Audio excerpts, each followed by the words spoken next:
et bienvenue sur Europe 1. Jusqu'à 18h, vous allez passer 2 heures en compagnie de Marianne Sergent. Autour d'elle, Pierre Bénichou, Philippe Vandel, Christophe Alévèque, Jean-Bernard Hévé, ça on va se gêner. Vous allez bien, la pêche? Oh, très excitant. Christophe Alévèque fait un striptease en direct. Attends, il faut parler du striptease quand même. Ah, non, c'est pas un striptease, c'est un pantalon qu'on met quand on fait de la moto. C'est un pantalon de biker. Mais ne t'arrête pas, continue. C'est sûr que pour un striptease, il a pas mis les tenues les plus affriolantes. On peut pas dire. Je comprends pas pourquoi la moto jouit de cette mode. On ne dirait pas, je suis obligé de dire parce que comme je fais de l'albumine, j'ai mangé des... Non, je fais de la moto, on dit, oh, c'est intéressant, alors vous avez mis quoi? Une veste de cuir, parce que si on tombe, et puis alors j'ai mis 3 épaisseurs, parce qu'avec le vent, ça va vite. Mais faites de la moto, ne nous emmerdez pas. C'est déjà grotesque de faire de la moto quand on peut se payer une bagnole. Pour les pauvres, c'est bien, mais pour les autres, c'est ridicule. Traverse jamais C'est bien devant moi. c'est bien pour les jeunes sportifs à la rigueur.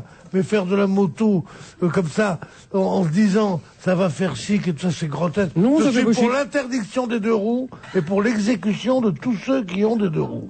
En tout cas, retirer le kawaii, c'est très joli. Vous disiez que c'était pas affriolant comme tenue, mais moi, pour un garçon, je préfère qu'il ait le pantalon de moto, là, qui retire comme ça, que c'est sexy, que le string, par exemple. Ah oui. Ah ouais, c'est Le vêtement. string en moto, c'est pas Vous êtes possible. plus Christophe Alévèque que Greg le millionnaire. Ah oui, à fond, là, ça se discute pas une seconde. Ah oui? Ah oui, bah oui. Non, mais le manteau, retire Faut le voir. machin, ça fait... Greg le millionnaire a été inventé par Stevie pour paraître intelligent, je crois.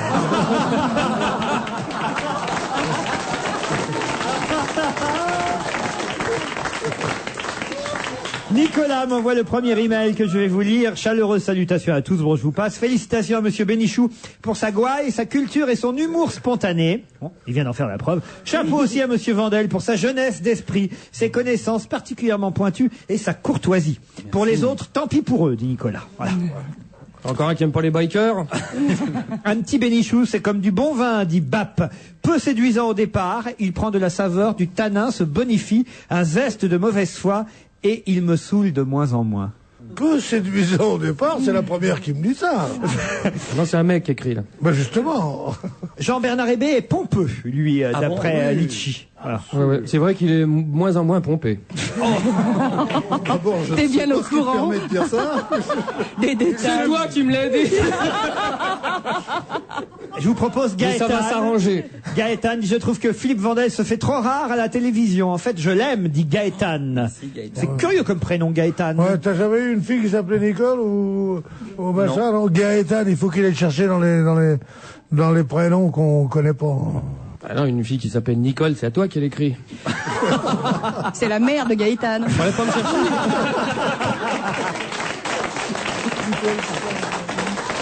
Et Emmanuel, c'est une femme et c'est pour vous, Pierre. Emmanuel a dit: la vie est un concentré de bonheur. Il fait un temps splendide. Je savoure les premières fraises de l'année. Mon premier bébé va bientôt pointer le bout de son nez et je passe mes dernières heures de l'après-midi avec Pierre Bénichou. Vous rendez compte un peu? Ça, hein, c'est un petit moment de poésie. Ouais, mais le gosse, je demande une vérification par l'ADN, hein. Ça n'a rien à voir avec moi. Ah, enfin une histoire. Une histoire envoyée par Jean-Luc. Bonjour, merci pour tous.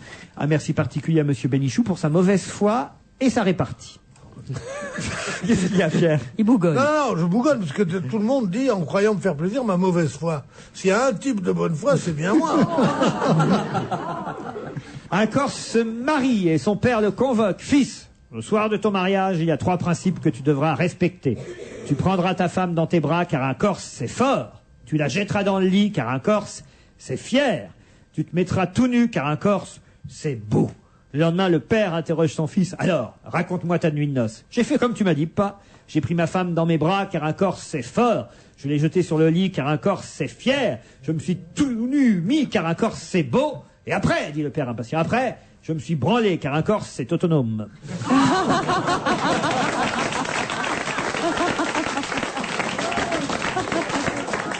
Elle est pas mal. Elle est très jolie. Hein, moi, je la trouve bien. Oui, elle est très jolie, mais ne t'étonne pas si tu as un petit pain de plastique de mon petit déjeuner. Alors, ça veut dire que sur les Corses seulement. Pourquoi tu n'essayes pas de faire d'autres trucs. Ça, c'est le corse bègue. C'est l'imitation, c'est la double imitation. J'entends Philippe Vandel qui fait référence à l'usage du malgré que. Malgré que est une expression du XVIIe siècle qui ne s'emploie désormais que lorsqu'on dit malgré que j'en eus. Le fait que certains écrivains aient employé ce terme ne garantit rien du tout aujourd'hui, comme l'a justement mentionné Monsieur Bénichou. Alors Philippe Vandel, retenez bien ce proverbe arabe qui dit « Si ce que tu as à dire n'est pas plus beau que le silence, tais-toi ». Mais oui, mais non, parce que la langue, c'est l'usage. Bien sûr que non. La langue, c'est l'usage. C'est comme un nouveau mot qui est sponsor, qui n'existait pas il y a 50 ans. Maintenant, on dit sponsorisé ou sponsoré. Une langue, c'est un usage. Sinon, on parlera encore tous latin ou le français de Rabelais. Donc, je suis pas d'accord du tout avec ça. Le gréviste sanctionne l'usage. Et dans l'usage, on peut dire malgré que. Le gréviste a toujours raison, voilà. Parce que le patronat est rapace. Jean-Bernard Hébert a une grande culture musicale, me dit Bernard, mais je pense qu'il vient encore de dire une bêtise. Ah, ça oui. N'était-ce pas Sandy Shaw qui chantait pieds nus et non Dusty? Je me suis rattrapé au moment où je l'ai dit. C'est vrai. J'ai dit les deux et je me suis rattrapé immédiatement. Qu'est-ce qu'elle chantait déjà, Sandy Shaw? Rendez-moi mes chaussures. Puppet on the String, c'était elle. Je vois même pas qui. C'est la bande à Basile, ça. Je sais plus ce qu'elle chantait. Je voudrais signaler à Monsieur Hébé, me dit Virginie, que dans le film A River Once for It, Tom Skerritt. Et au milieu coule une rivière. Au milieu coule une Et rivière. dire qu'il a traduit Chicago. C'est à l'écrit. Ça va être un triomphe. L'anglais, c'est un triomphe déjà, je vous le confirme. j'espère bien. Mais à l'écrit, je peux très bien lire et c'est pas pareil que de parler. J'étais mauvais à l'oral, ça s'entend. Qu'est-ce que vous voulez que je vous dise? Écrire et lire, c'est bien plus Tu facile. traduiras Shakespeare. Vous savez que Victor Hugo, quand on est parti à Guernesey, il est resté 20 ans en exil et son fils a dit « Mais que ferons-nous là-bas, père ?» Il lui a dit « Tu traduiras Shakespeare et je regarderai la mer. » Et c'est formidable. Alors lui, il devait rien faire. Le fils a traduit Shakespeare un peu, le père l'a beaucoup aidé parce qu'il savait tout. Et surtout que Victor Hugo ne s'est pas contenté de regarder la mer, mais il a écrit 1000 vers par jour, enfin 500 vers par Et jour. il a sauté quoi. beaucoup de jeunes filles. Non, là-bas, non, il n'avait que Juliette Drouet qui venait le voir. Non, il en avait plusieurs. il en a trouvé toutes les beaucoup bonnes qui d'autres. sont passées. Il y a une très belle citation des Goncourt dans leur journal. Où ils disent que quand Victor Hugo est revenu de Guernesey, on a retrouvé dans ses placards une boîte de préservatifs d'une taille absolument invraisemblable. Ça alors. Mais c'est pas ça qui est Victor Hugo, il faisait tous les jours la même promenade avec Juliette Drouet, et quand il passait devant la grande porte de la propriété, elle lui disait « Porte cavalière, monsieur ». Et il passait après devant une petite porte, et il lui disait « Porte piétonne, madame ». Et tous les jours, ils se sont dit la même chose. Ils s'aimaient follement. C'est une passion merveilleuse. Tu peux pas savoir, toi, avec ton mec, là. Hein? Ils ont fait ça. C'est pas des petits rencarts de Moleskine que vous avez. Ça y est, Il est Pierre jaloux. Bénichou, parce Et qu'en il est ce moment, jaloux. Philippe Vandel Il et est moi jaloux. travaillons sur un projet, nous voit souvent ensemble, pense que nous sommes paxés. Eh oui, il est Vandel jaloux. Non, pas marié. paxé encore. Si vous étiez paxé, j'aurais rien à Vandel est dire. marié, il a des enfants, monsieur Mais Bénichou. justement, Ça c'est veut pour rien ça dire, que c'est ça peut honteux être devant... la couverture. Ne rougis pas, Philippe. Non, mais ça me fait rigoler. Non, je vous dis parce qu'il rigole. Assume notre homosexualité commune. J'assume votre homosexualité, d'ailleurs. Je viens de la déclarer, votre Vous êtes homosexualité. jaloux, Pierre. hein. C'est pas ça du tout. C'est un mari C'est trompé. c'est quand on vous voit tous les deux sur votre banquette de Moleskine, devant votre café froid, à Méfiez-vous. vous tenir la main. en Méfiez-vous si vous foule. voulez encore travailler l'année prochaine. Méfiez-vous. Tu vas pas être dedans. Je veux bien travailler, mais je coucherai pas. Bon, est-ce qu'on peut revenir à ce film A River Once for It? Comment vous le prononcez, vous, alors? Je me souviens plus du titre de la chanson. A River Once. Ben, c'est ce que j'ai dit, alors Non. faut quand même vous Ah, non. exagérez. Non, alors redis- Ça ressemble. A River Once. non, Non, non, a river Laurent, runs through it. De toute façon, c'est vous qui avez dit la connerie, Jean-Bernard Bon, Hébé. d'accord. Vous avez dit que Tom Skerritt incarnait le père de J'ai Brad même pas Pitt. dit le nom de Tom Skerritt. Et non, c'est Tom Skerritt qui incarne le rôle du père de Brad Pitt dans ce film. Et vous avez dit que c'était Robert De Niro, qui a ma connaissance. Jamais, je dis Mais il Robert a jamais dit Redford. ça. Robert Mais Redford, il il est a- sourd.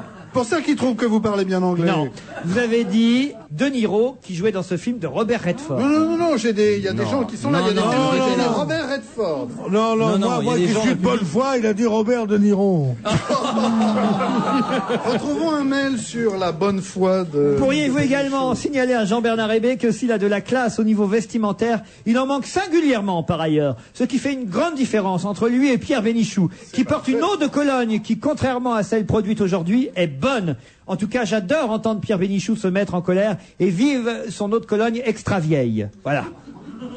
Merci. Une auditrice qui habite New York, Virginie.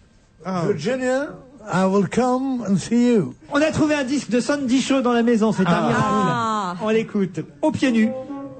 Ah bah oui, c'était ça qu'elle chantait. Papa, papa.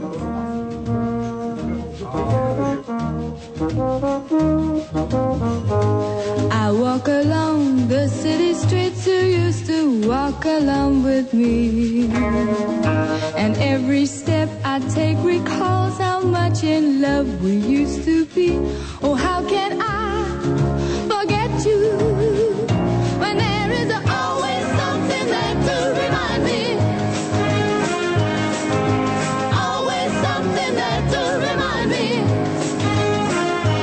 I was born to love you, and I will never be free. You'll always be a part of me. Oh, oh, oh, oh. When shadows fall, I pass a small cafe where we would dance at night, and I can't help recalling how it felt to kiss and hold you tight. Oh, how can I forget you when there is always something there to remind me? Always something there to remind me.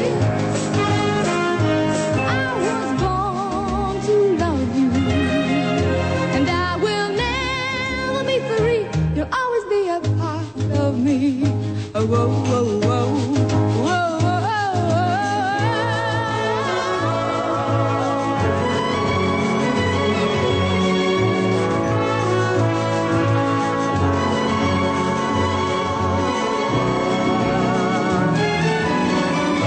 If you should find you miss the sweet and tender love we used to share, just come back to the places where we used to go, and I'll be there.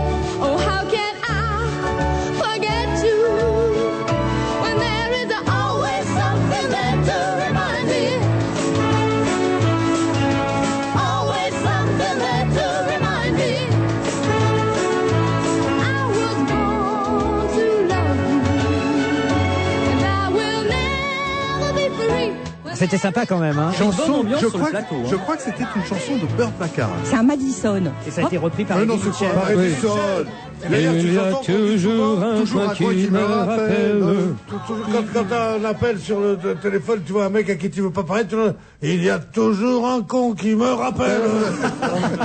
Non, mais c'est une très grande chanson. Beaucoup de choses dans la presse hebdomadaire, autant vous le dire, cette semaine.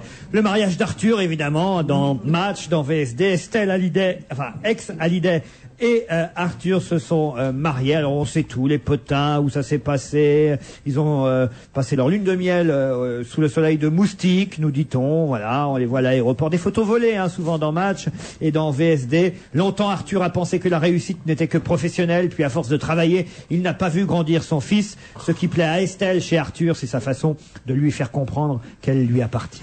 Hein, Et ils partent pas en voyage de noces qu'on n'en entend plus parler pendant quelques temps.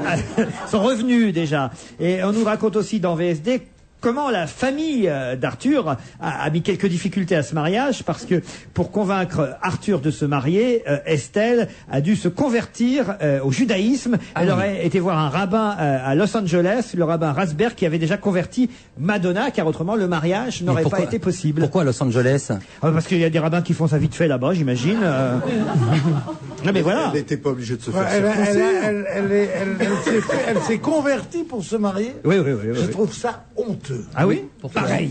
Parce qu'on n'a pas à se convertir pour se marier. C'est des conneries. Si on aime quelqu'un, on l'aime comme elle est. Voilà, déjà, on n'a Ça pas veut à se- dire, déjà, on n'a c'est pas à se marier. conneries. Les choses, c'est comme ça, c'est ça qui fait naître l'antisémitisme, ces trucs-là. Si t'es pas juif, tu te maries pas. Et pourquoi les catholiques épousent pas des juifs? Ils les obligent à aller à l'église? C'est honteux. Je suis juif et je le dis. Ce sont des trucs qui me révulsent. Ce genre de choses, cet archaïsme. Je le dis, tant pis si je travaille plus à la télé.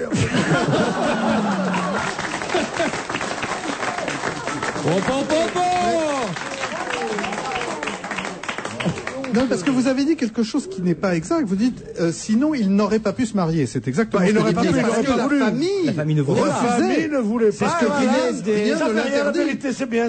Non, mais non, merde.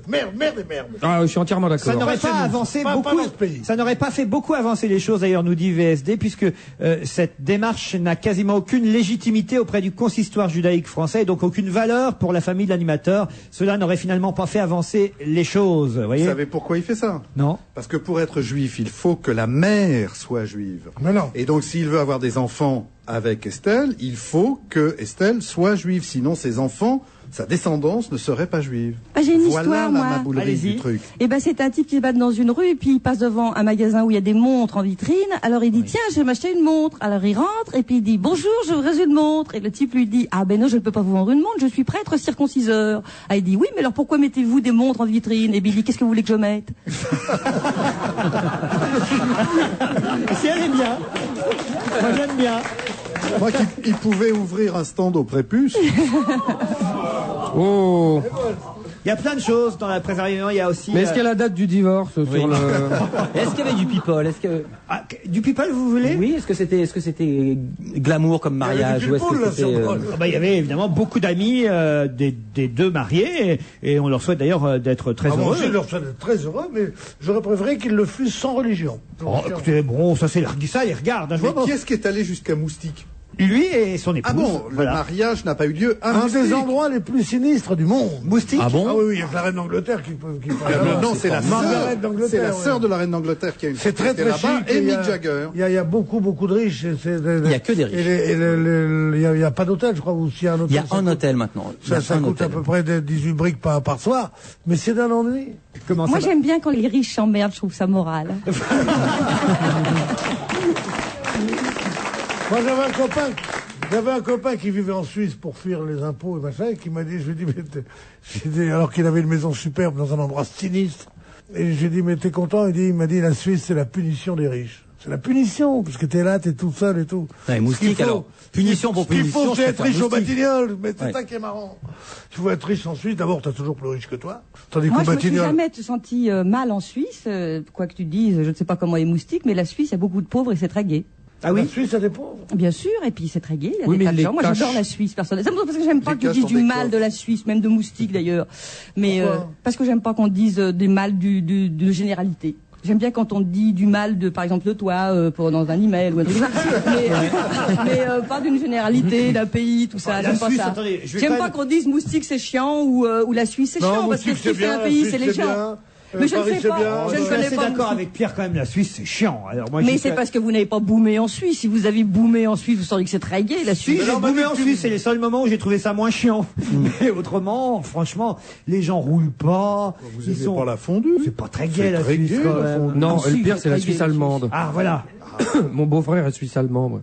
Ça c'est Enfin, personnel. mon beau-frère est grec, parce que ma femme est grecque, mais alors, c'est la belle-sœur qui est suisse allemande. À chaque fois, faut qu'on trouve, je ne sais pas, peut-être qu'ils ont Europe 1 là-bas. Ils habitent où?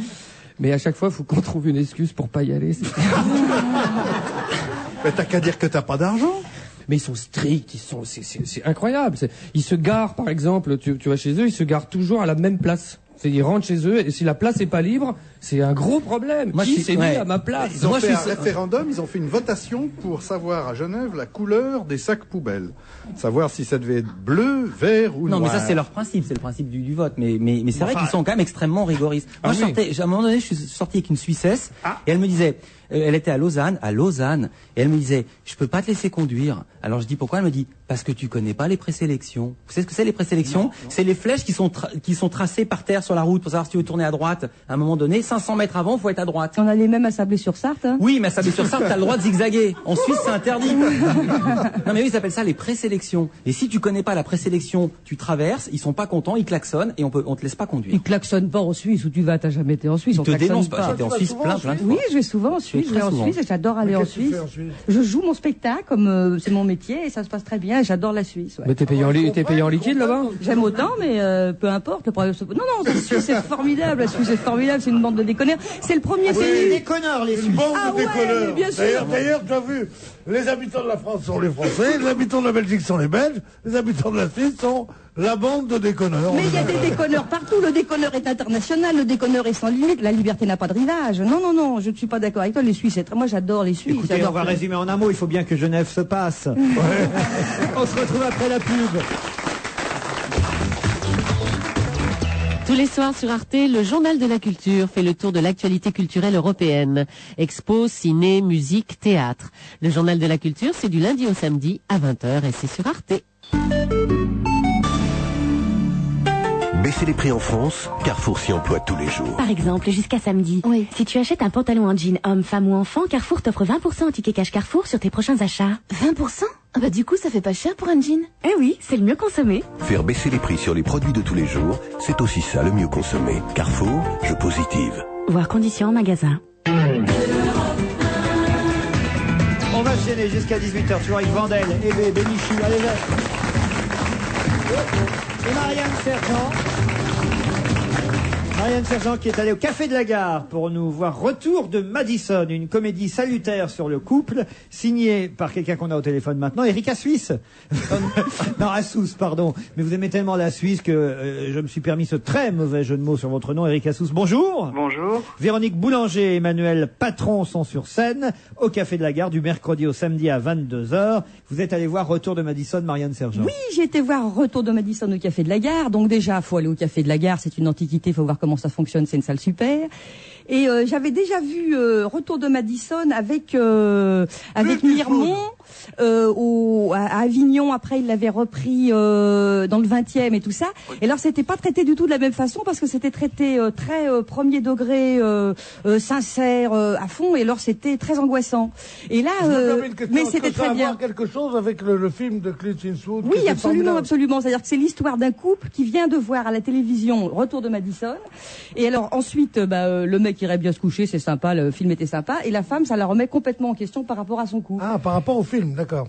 C'était un film formidable. Et donc le film est formidable. Si on a vu le film, évidemment, on comprend très bien. Si on n'a pas vu le film, on comprend aussi parce que donc c'est tous les rapports de couple, machin. Mais là, ils l'ont fait au second degré et c'est vraiment à pisser de rire. Et c'est à tel point que la comédienne Véronique Boulanger qui était la même dans la précédente distribution, je l'ai pas reconnue moi carrément. Ah oui. Tellement c'était autre chose, l'interprétation était tellement différente et tellement rigolote que c'est tout à fait réjouissant de voir la façon dont on peut traiter un spectacle de façon ou premier degré ou deuxième degré. Vous qui êtes l'auteur de ce spectacle, vous avez évidemment, j'imagine, senti cette différence. Vous êtes d'accord avec Marianne Sergent? Oui, je suis assez d'accord. C'est-à-dire qu'on a essayé d'adapter la pièce au lieu. Le Café de la Gare, par tradition, c'est un lieu où il est de bon ton de rire. En même temps, je pense que la pièce avait tous les ingrédients pour être une vraie comédie. C'est-à-dire que c'est le miroir de tout le monde. Le couple qui regarde la télé, qui dit bon maintenant il est tard, on va se coucher. Et puis à partir de là, le problème se pose très progressivement jusqu'à la rupture. Donc ça fonctionne sur le principe du miroir. Probablement que quand on l'a joué au théâtre de la Passerelle dans le 20e arrondissement, il y avait peut-être une connotation un peu plus dramatique, un peu plus bergmanienne, alors que là c'est une comédie pure et dure. Oui, mais c'était bien aussi, mais là on se fend franchement la gueule parce que du coup on s'y retrouve puisque c'est caricatural. Et ils ressemblent à Clint Eastwood et Meryl Streep, les deux comédiens? Non, pas du tout, mais on s'en fout complètement. Non, mais ils sont justement, excellents. L'intérêt c'est qu'ils ne ressemblent pas du tout parce qu'on regarde des gens au cinéma qu'on admire et à qui on aimerait bien ressembler et en réalité on est ce qu'on est, quoi. Retour de Madison au Café de la Gare, c'est à 22h du mercredi au samedi. Je lis les critiques, elles sont toutes très bonnes, hein. Eric Assous décrit... évidemment, vous lisez les critiques sur le dossier de presse. Oui, c'est vrai. En général, c'est bon. Oui, mais enfin, quand déjà vous avez une bonne critique de Télérama, du Figaro Magazine, du Parisien et de Match, vous vous dites que... C'est vrai, en général, ça part bien. Oui, c'est vrai, on a été gâtés par la critique. Paris Boum Boum a pas aimé, je crois. Non, parce que voilà, c'est vrai, vous avez raison. Dans les dossiers de presse, on ne publie généralement que les bonnes critiques. Sauf si c'est que des insultes, et c'est un autre genre. Mais si vous ne voyez dans les critiques du dossier de presse que Paris Boum Boum, Voici. Turf Magazine et Voici, vous pouvez et Motorevue pour aller vite. Mais là, quand vous voyez à nous Paris, Avant Scène Théâtre, Télérama, Pariscope, Urban, Le Parisien, Le Figaro Magazine, Paris Match, vous vous dites, bon, voilà, quand même, ça tient la route manifestement. Une très intelligente et très charmante comédie douce amère, dit Figaro Magazine. Les relations hommes-femmes observées avec une grande finesse. 1h30 de bonheur à ne pas manquer, dit le Parisien. On rit beaucoup de cette comédie, à l'humour doux amer. Ça revient souvent, ça, doux amer. Oui, doux amer, mais on passe une excellente soirée. Et puis les comédiens, parce que le duo fonctionne à merveille et ils sont très très bien. Moi, j'avais beaucoup aimé Mirmont, mais là, je dois te dire, je découvrais Emmanuel Patron, il est excellent, il ira loin et Véronique parfait. Enfin bref, bonne soirée, super rigolo, très bien, quoi. Vous êtes donc un auteur comblé? Oui, je suis un auteur comblé et j'espère continuer à être auteur comblé comme ça avec des pièces. Eh ben, on vous souhaite beaucoup de succès encore au Café de la Gare avec ce retour de Madison, 22h du mercredi au samedi. Merci. Je vous remercie. Au revoir. Au revoir. Christophe à l'évêque. Moi, dans mes dossiers de presse, sur les spectacles, je mets les bons et les mauvais articles. C'est vrai. Le problème, c'est que j'en ai jamais eu de mauvais. Non, mais c'est vrai, j'ai toujours mis moi, je mets tous les articles. De toute façon, on regarde un dossier de presse, et c'est vrai, Vandel a raison. Si on voit que des bons articles, c'est louche. Forcément, il y a un mec qui a pas aimé. Oui. Il y a des cons partout. Donc autant être honnête, et comme moi je suis profondément honnête, je mets tout. Et un film qui fait beaucoup parler avant même sa sortie, ne serait-ce même aux États-Unis, mais en France on sait même pas quand il sortira encore, c'est le film de Mel Gibson sur la mort du Christ, un film qui provoque la polémique. On accuse l'acteur catholique traditionnaliste Mel Gibson d'antisémitisme masqué. Alors apparemment les images du film sont fantastiques. Il faut savoir aussi en plus que il n'a pas tourné son film en langue anglaise, mais en langue, alors c'est je ne me souviens plus du nom. En araméen. Voilà, c'est ça. Alors, donc j'espère que c'est sous-titré quand même, parce que ça va être dur de suivre. Non, le langage du Christ est universel. Ah non, les images sont magnifiques, paraît-il très difficiles, cruelles, et Mel Gibson doit en ce moment s'expliquer à travers la presse. Il est invité un peu partout sur les télés américaines pour nous dire que finalement il n'est pas antisémite du tout, que c'est sa vision à lui de la fin du Christ. Enfin, d'après ce que j'en ai lu dans la presse américaine, justement, il y a eu deux problèmes. D'abord, c'est que la vision qu'il donne serait là très fortement pour accréditer la thèse que ce sont les Juifs qui ont assassiné de façon cruelle le Christ. Et non pas les Romains. Voilà. Donc ça, évidemment, c'est fait pour stigmatiser, ou c'est fait pour exciter plutôt toutes les passions. Deuxièmement, il a refusé de montrer le film au début. Donc les gens, évidemment, ont toujours peur de ce qu'ils ne connaissent pas. Et comme ils n'avaient pas vu le film et qu'il n'y avait que des ragots, ça n'a fait que monter la mayonnaise. Troisièmement, par la peur du scandale, tous les grands studios hollywoodiens ont refusé de distribuer le film de Mel Gibson. C'est lui qui l'a payé, mais personne ne voulait le distribuer. Ça veut dire quoi concrètement? Ça veut dire qu'il ne va pas être projeté dans Eh ben, le salles. film ne serait pas projeté. Finalement, il a trouvé un tout petit distributeur. Vous savez, quand un film sort en France avec Depardieu, il est projeté dans 400 ou 600 salles en France d'un seul coup. Ou si c'est un film avec Harrison Ford aux États-Unis, c'est 3000, 5000 copies, je sais pas combien. Là, c'est une toute petite boîte qui va le distribuer, et le film va être vu seulement dans 20 ou 30 Mais c'est quoi? salles. C'est le parti nazi ou c'est un vrai distributeur? Non, c'est un petit distributeur qui veut prendre le risque et qui pourra peut-être gagner gros sur l'affaire. Mais en tout cas, on ne sait La pas. réalisation a l'air évidemment superbe. Hein, Alors, mais arrêtons avec cette histoire. Les photos qu'on voit dans Match sont incroyables, je dois dire. Arrêtons avec cette histoire. Ce n'est pas une nouveauté de dire que les Juifs ont tué le Christ. C'était la position de l'Église pendant 20 siècles. Il n'y a que le dernier pape qui a dit nous enlevons l'accusation de régicide au peuple juif. Donc que cette histoire de dire c'est pas un type qui a trouvé un révisionniste absolument furieux qui a dit les Juifs ont tué le Christ. C'est dans tous les livres de l'Église jusqu'à il y a 3 ans. Tout ça, Alors, c'est la faute à Judas, emmerder le monde pendant 2000 ans pour 30 deniers. Ce n'est pas une chose tellement inouïe, quoi. Il y a que les Américains pour croire à ces conneries-là. C'est pas les Juifs qui ont tué le Christ, c'est le tétanos.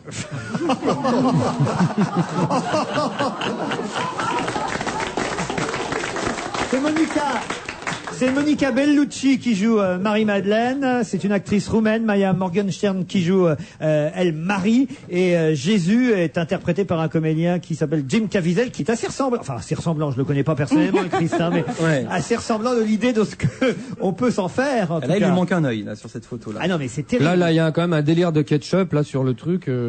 Ah oui. Ils l'ont pas Oh fait. bah regarde, il est recouvert de... Mon Dieu. Alors il y a un autre film qui est sorti mercredi, lui, un film américain dont Daniel Evenou nous a parlé d'ailleurs hier. Elle a trouvé ça un peu guimauve, ça lui a pas vraiment ému. Alors c'est assez rigolo parce que dans Match, on nous dit vraiment, alors que le film fait fondre les cœurs, que ce film est nominé 7 fois pour les Oscars, que effectivement Nicole Kidman, Renée Zellweger et Jude Law sont magnifiques dans ce film qui a été tourné au fin fond de la Roumanie. On nous rejoue la guerre de sécession, c'est une sorte de autant on emporte le vent, une histoire d'amour qui n'en finit plus. Alors on a des superbes photos du film dans Match, mais alors dans VSD vous avez la critique de Patrick Besson et c'est toujours un plaisir quand c'est pas dans le point C dans VSD. Alors là je vous lis un peu Besson sur ce film. Dans Retour à Cold Mountain, rien ne va, écrit-il. sauf la magnifique première scène de guerre. Ça faisait tellement longtemps qu'un cinéaste n'avait pas montré la guerre telle qu'elle, écœurante.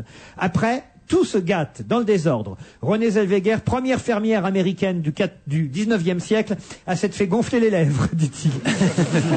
Nicole Kidman, en vierge de 37 ans, des vaches qui se traitent toutes seules pendant 3 ans, après que la fille du pasteur eut libéré ses esclaves noirs, une absence presque totale de noirs à l'écran, alors qu'il y en avait énormément dans le sud des États-Unis à cette époque, et même aujourd'hui. Les scènes sont molles, les images sont lentes, le son n'est pas bon, les techniciens s'ennuient, les acteurs s'emmerdent, le spectateur s'endort. C'est un mélo sans drame, écrit Besson, et donc sans larmes. L'histoire devrait être folle, elle est fofolle. Kidman est aussi crédible en fille de pasteur que moi en vainqueur de Roland Garros. Jude Law se demande lui ce qu'il fait là. C'est simple, on va le lui dire. Rien. Ça, je dois dire, c'est magnifiquement. On peut rien faire derrière ça. Et il conclut en disant le film raconte l'interminable voyage d'Inman et la fastidieuse attente de Nicole Kidman. Il y a un moment où l'actrice est toute bronzée. Elle a dû s'endormir sous les UV de sa caravane de tournage. Une seule fois, ils font l'amour dans le film, ce qui ne les empêchera pas de concevoir une adorable petite fille. Heureusement, elle meurt, ce qu'elle mérite d'empêcher une suite. La dernière scène est une véritable publicité ricorée. Je trouve que quand même... Ah ouais, pas mal. Il a pas aimé. Ah non, il n'a pas aimé, Besson. Allez, on quitte le cinéma pour la musique avec un scoop quand même dans le journal hebdomadaire Le Point. C'est qu'on on a suivi ça toute la semaine, la polémique depuis la publication dans l'Express lundi dernier de l'interview de Johnny Hallyday. On a suivi un peu les démêlés entre Johnny et Pascal Nègre, le président d'Universal. Manifestement, ils sont en désaccord. On sait que Johnny s'est surtout plaint dans l'interview de l'Express de ce directeur, Pascal Nègre, en disant qu'il le prenait pour un demeuré. Ah voilà, bon, on comprend un peu Pascal Nègre. Et surtout, Johnny lui en veut pour une lettre que Pascal Nègre lui aurait envoyée, mais on ne savait pas trop ce qu'il y avait dans cette lettre. Et Le Point publie des extraits de la lettre de Pascal Nègre à Johnny. Ça, c'est assez intéressant quand même. Ça, c'est salaud. Ça veut dire qu'ils ont la lettre. Alors, je sais pas qui l'a. C'est la semaine prochaine. Pire s'ils n'ont pas la lettre. Ouais. Alors voilà ce que dit Pascal Nègre dans sa lettre à Johnny Hallyday. Il le tutoie manifestement. Il lui dit « Tu occupes une place à part dans le monde de la musique et cette situation exceptionnelle justifiait des moyens exceptionnels. C'est ainsi que pour toi, Universal s'est fait banquier. À ta demande, toujours, à celle de l'administration fiscale, parfois. Universal est devenu même propriétaire immobilier pour te permettre de sortir de prêts qui t'avaient été consentis à des conditions désastreuses, 15%. Universal t'a aussi permis d'acheter le bateau de tes rêves. Là aussi, nous avons été à tes côtés. Constatant ensuite que l'état d'esprit de Johnny avait changé, Pascal Nègre accepte, ensuite je vous fais le résumé de la lettre tel que le dit Le Point, de lui rendre sa liberté aux conditions fixées par l'artiste afin qu'en 2005 il puisse négocier avec la société de son choix et pourquoi pas même avec Universal, mais au moins que les choses soient terminées et claires. Voilà ce que dit Pascal Nègre dans sa lettre et il termine en disant « Ne doute pas qu'il s'agisse d'ailleurs de mon espoir, que tu restes en gros chez nous. » Mais c'est une lettre plutôt correct. C'est une lettre qui est antérieure au clash. Ah oui, évidemment. Oui, mais enfin, là, on a l'impression quand même d'avoir affaire à un mécène. Le PDG d'Universal n'est pas un mécène, faut pas exagérer non plus. Il l'a pas fait pour ses beaux yeux. Je pense que Johnny Hallyday a quand même rapporté un petit peu d'argent. Oui, mais il y a aussi une part de sincérité. Il y a aussi une part de sincérité. Il y a surtout une chose que vous avez l'air d'oublier, c'est que Johnny, malgré toute l'amitié, l'estime ou l'amour qu'on peut avoir pour lui, l'amour est quand même l'un des plus grands paniers percés du monde. Ouais. Ce type a gagné des millions, a fait gagner des millions à tout le monde, des millions même en euros, mais a toujours tout dépensé. Il a jamais payé ses impôts, ou très peu. Il n'a pas toujours été très bien entouré par des hommes d'affaires parfois peu scrupuleux. Et il a quand même été très très content de trouver à un moment une maison de disques qui lui a prêté de l'argent, qui lui a avancé de l'argent à un taux qui n'était pas usuraire. Je ne connais pas Pascal Nègre, j'ai pas particulièrement un amour pour Pascal Nègre, mais il faut aussi reconnaître ce qui était. Et quand tu dis ce n'est pas vraiment un cadeau que faisait Universal, c'est pas vrai, car n'oublie jamais qu'un artiste peut mourir. Et ce jour-là, même si tu lui as avancé, parce que c'est pas 3 balles qu'il a avancé à Johnny.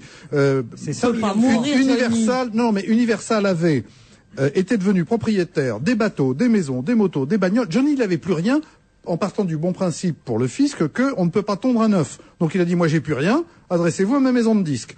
À partir de là... Tout ça est un arrangement fiscal. Exactement. Tout ça est un arrangement fiscal qu'a fait Pascal Nègre. Et c'est pour ça que c'est pas bien aujourd'hui de le dénoncer. Est un PDG comme les autres, mais qui a parié, d'abord, sur Johnny Hallyday, qui était un mauvais vendeur de disques, et qui est devenu dans les faut se rappeler que dans les années 80, Johnny ne vendait pas un et qui est devenu Exactement. dans les 10 dernières années, donc il a parié là-dessus. Et ce qu'il faut savoir Il aussi, a parié excuse-moi, là-dessus et comme il le dit, il s'est transformé en propriétaire immobilier, en propriétaire de machin, propriétaire de bateau, toutes choses, parce que quand quelqu'un doit, comme Johnny Hallyday, 100 millions aux impôts, tout ce qu'on lui donne, ça ne sert à rien. Dès que ça passe par lui, parce que ce qu'on lui donne, il est obligé de payer moitié d'impôts dessus. Donc il ne peut jamais, une vie ne suffit pas. Donc il a trouvé cet arrangement extraordinaire pour pouvoir, que ce soit la Maison Universal, et évidemment, comme c'est aussi un commerçant, le Pascal Nègre, et il a fait cet arrangement qui était formidable pour Johnny Hallyday, mais c'est vrai qu'il a dû rogner sur les droits, sur les pourcentages, sur les anciens titres, sur tout ça. Il s'est payé comme ça. Mais en fait, Johnny, sans Pascal Nègre, ce serait jamais tiré de la mer. Alors, mais en même temps, peut-être que Johnny a tout à fait raison de dire pourquoi on me donne seulement 12% alors que j'avais 19 à un tel moment sur telle série de mes vieux succès, de machin. Tout ça, je n'entre pas là-dedans. Mais le rôle de Pascal Nègre était très très positif dans la carrière de Johnny. Mais là, je vous ai bien entendu, mais il y a une chose que je comprends pas. Si tout appartient à Universal, s'il change de maison de disque, il va gagner de l'argent. Donc il va devoir repayer ce qu'il devait. Je pense qu'il a réglé Il a tout réglé. Tout a été réglé. Enfin non, il lui reste je sais plus combien, Pas du tout. 5 millions de Il francs. était moins sans briques. Ouais, on peut faire la quête. Il était moins 10 milliards. Je pense que Bernadette va faire une collecte. Il était moins 10 milliards. Il est plus 10 milliards. Il y a une autre chose que l'on oublie de dire qui est Enfin, essentielle. c'est réglé maintenant, on est content pour lui. Non, il y a une chose qui est essentielle, c'est que s'il est vrai que Johnny Hallyday à une époque ne gagnait pas d'argent par la vente de ses disques, les auteurs, les compositeurs et les éditeurs, car lui n'est les trois quarts du temps ni auteur, ni éditeur, ni compositeur des chansons, c'était d'autres gens qui gagnaient, mais là où Johnny a toujours gagné de l'argent et des fortunes, et là où la maison de disques, elle, ne gagne pas un centime, c'est sur les tournées. Il faut pas oublier que Johnny, c'est 200 galas par an. Il va partout, il chante partout, il fait le Stade de France en vendant les tickets. Et le merchandising.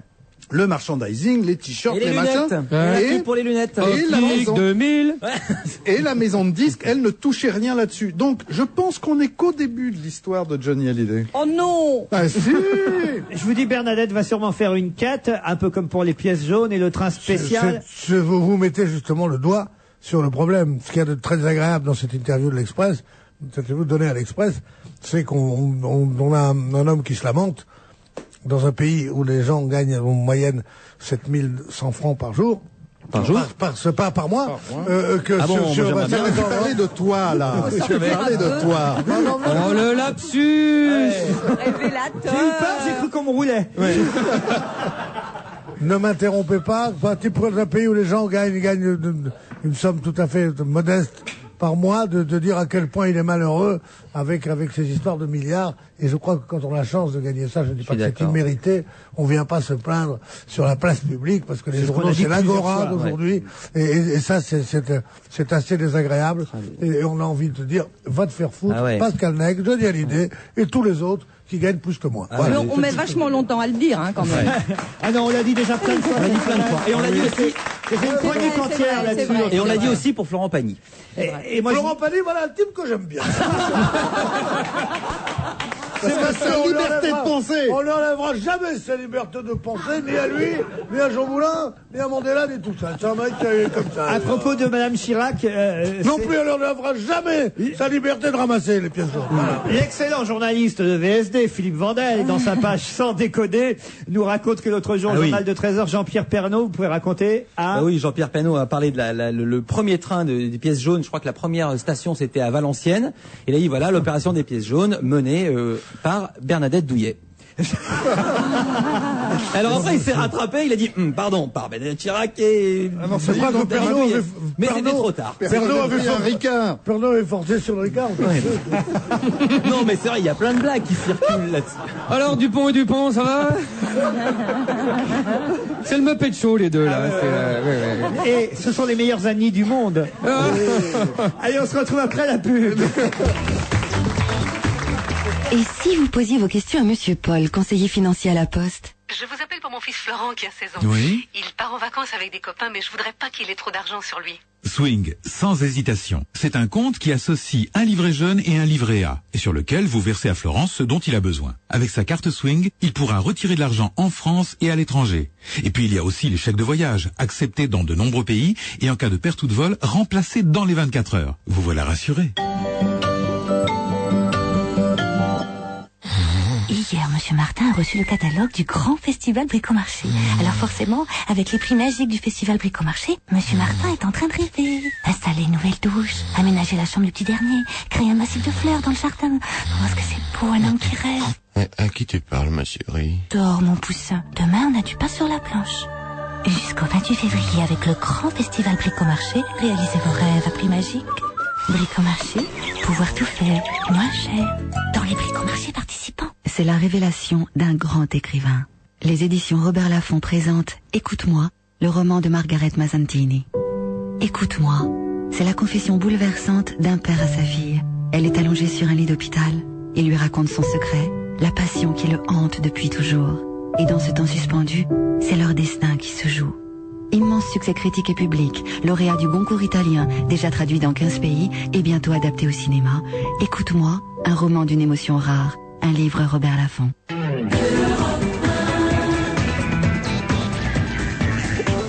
On va se gêner jusqu'à 18h avec Christophe Alévèque, Philippe Vandel, Jean-Bernard Hébé, Pierre Bénichou. Pourquoi vous riez, Christophe Alévèque? Rien. Parce que je me permets de parler à une jeune femme, qu'il faut bien le dire, subit toutes les attouchements. Les assauts, non, pas les attouchements, les assauts. On ne se permettrait pas. Non, les assauts désespérés. Oui. Les assauts désespérés sont les assauts les plus beaux. Les anciens immortels qui sont de purs sanglots. Oh ouais, mais enfin, il y a ceux qui essaient, il y a ceux qui tirent. Hein. Que j'aimerais pas être à votre place, mon pauvre ami. C'est vrai, c'est épuisant.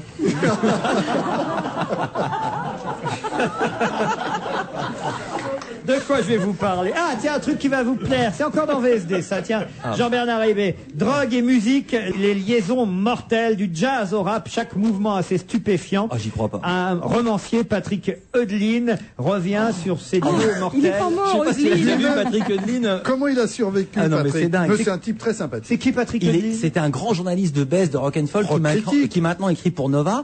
C'est un gars qui était parti en reportage pour Actuel et le photographe me racontait c'est le seul mec qui il a des Santiago qui dort avec ses pompes tout habillé.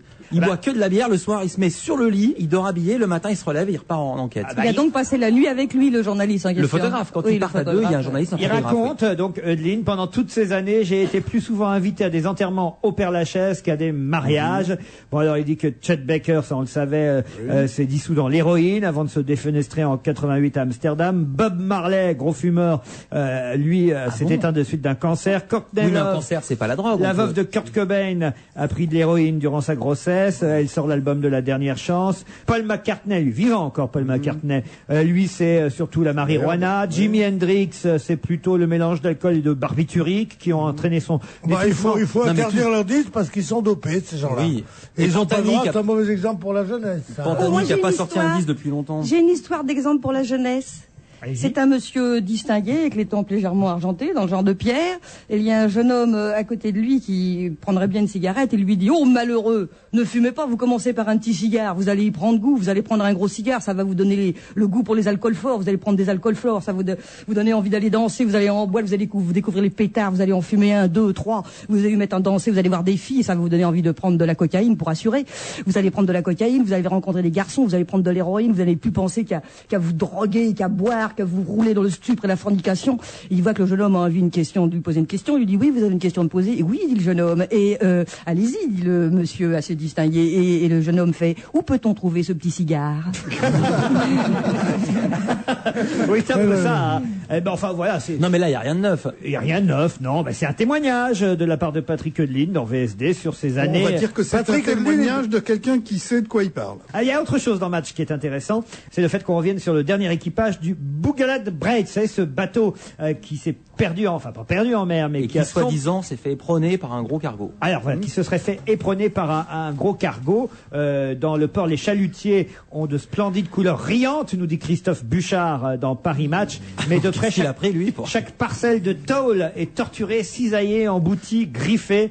Donc, ce sont pas des épaves, les chalutiers, mais enfin quand même, ils sont pas forcément en très bon état. Sauf que Match ne nous dit pas ce que j'ai pu lire dans France Soir cette semaine. On n'en a pas parlé de ça, parce que le président Chirac lui-même est revenu sur cette affaire. On a dit que il y avait des enquêteurs qui avaient trouvé là-bas du côté de l'Égypte, peut-être un paquebot philippin qui aurait pu rentrer dans ce chalutier. Vous êtes au courant? Et qui a payé au prix fort pour passer le canal de Suez vite. Alors voilà, sauf qu'il y a quelques jours, il y a un comité qui s'est constitué en Bretagne, qui s'est constitué partie civile afin de permettre aux représentants de la profession des marins d'avoir accès au dossier.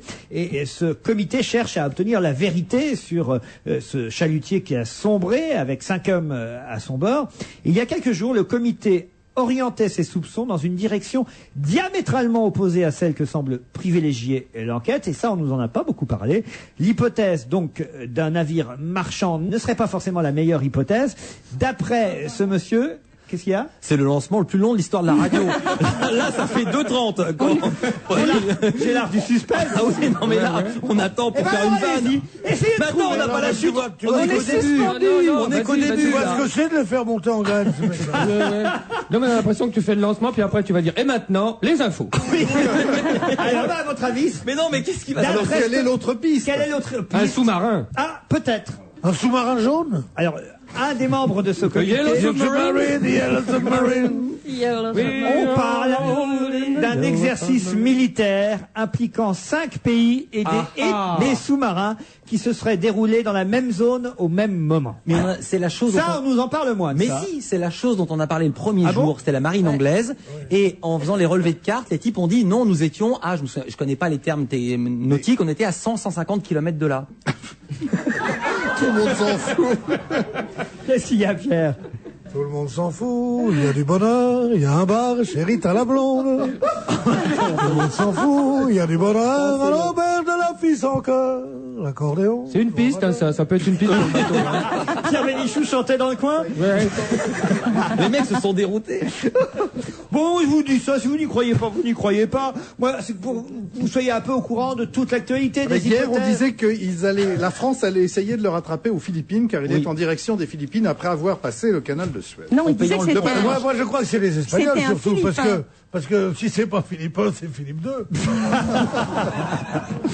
Et si c'est Philippines, on s'embrasse demain. On revient aussi évidemment dans la presse hebdomadaire sur la terrible catastrophe de Moscou. Vous savez, la piscine. Ouais, cette piscine, ce solarium, ces toboggans, cette rivière artificielle qu'on pouvait trouver dans ce complexe tropical. C'est le terme exact, un complexe tropical. Aqua Boulevard. Le plus grand parc aquatique de Moscou qui s'est effondré, la coupole de verre. 30 morts, hein, quand même. Mais c'est un truc formidable quand même. Voilà, si j'étais chroniqueur comme toi le matin, ce que je ferais, chasser le communisme, le capitalisme vous pète à la gueule. Alors, c'était un pays... chasser le communiste, il revient au bungalow. Mais non, c'est le communisme, c'était pas très gai. Ils ont voulu faire un truc capitaliste, ils ont fait un truc où ils vont se baigner en plein Moscou avec des fausses plages et machin. Pauvre, ça pète. Ah, ça change pas grand-chose. Il paraît qu'ils ont mis un sous-marin dans la piscine et c'est ça qui a fait exploser. Mais il paraît que c'était parce qu'il y a eu trop de neige et que c'est le poids de la neige qui a éclaté le machin. Mais Ça se pourrait, non. même, Michu, alors. Et c'est bizarre. Ça se pourrait peut se faire. Quoi qu'à Moscou, c'est rare. Ah ouais. Non, mais moi je trouve que c'est bizarre que pour un solarium, il y ait de la neige au-dessus. Ça veut dire que c'était noir. Pour un solarium, c'est bizarre. Le Point revient sur un succès de la presse qui chamboule toute la presse télévision particulièrement, puisque depuis le 5 janvier, une petite bombe est parue qui s'appelle Télé 2 semaines, et ça secoue manifestement le petit monde des hebdos de télé. Sur une idée toute simple, ce magazine offre 2 semaines de programme télé, donc il paraît tous les 15 jours, au lieu d'une semaine, comme Télé 7 jours, Télé Star, Télé Poche, je vous passe tous les autres, Télérama. Mais il est au même prix. Et voilà, le dernier du groupe Prisma a réussi une arrivée fulgurante. C'est rare, hein, les nouveaux numéros qui d'un seul coup cartonnent. Et ce nouveau magazine s'est vendu à 1,5 million d'exemplaires dès le départ. C'est-à-dire qu'il y a eu de la publicité télé. Non, mais c'est pas une petite bombe. Le groupe Prisma, c'est le groupe qui édite VSD, Voici, Gala. Oui, ils peuvent se planter quand même. Oui, mais c'est les plus grands pros européens. Et ils l'ont testé. Le marché était quand même très bien saturé. Il y avait quand même de nombreux magazines télévision. Pas facile de se faire une place avec tous ces magazines-là qui chacun aurait perdu 10% de leurs lecteurs depuis la sortie de ce magazine-là. la simple bonne idée, donner 2 semaines de programme au lieu d'une seule. Vous, ça vous serait venu à l'idée de faire ça? Ah oui. Et vous l'avez acheté? Non, parce que j'ai pas la télé. Mais moi, j'ai 2 barils d'Ariel pour le prix d'un. C'était déjà la même chose. Tous les programmes. Non, ce qu'il y a, c'est donc je suppose qu'il y a 2 fois plus d'erreurs. Bien sûr, parce que les programmes télé, il y a souvent des erreurs, parce que les chaînes, vous savez, des programmes pour lutter contre la concurrence, donc il y en a beaucoup plus, mais surtout ils font des grosses économies parce que la partie magazine ne change pas. Moi, je trouve que tous les 15 jours, dans les journaux de télé et ailleurs sont nuls, à part dans le Téléops, qui est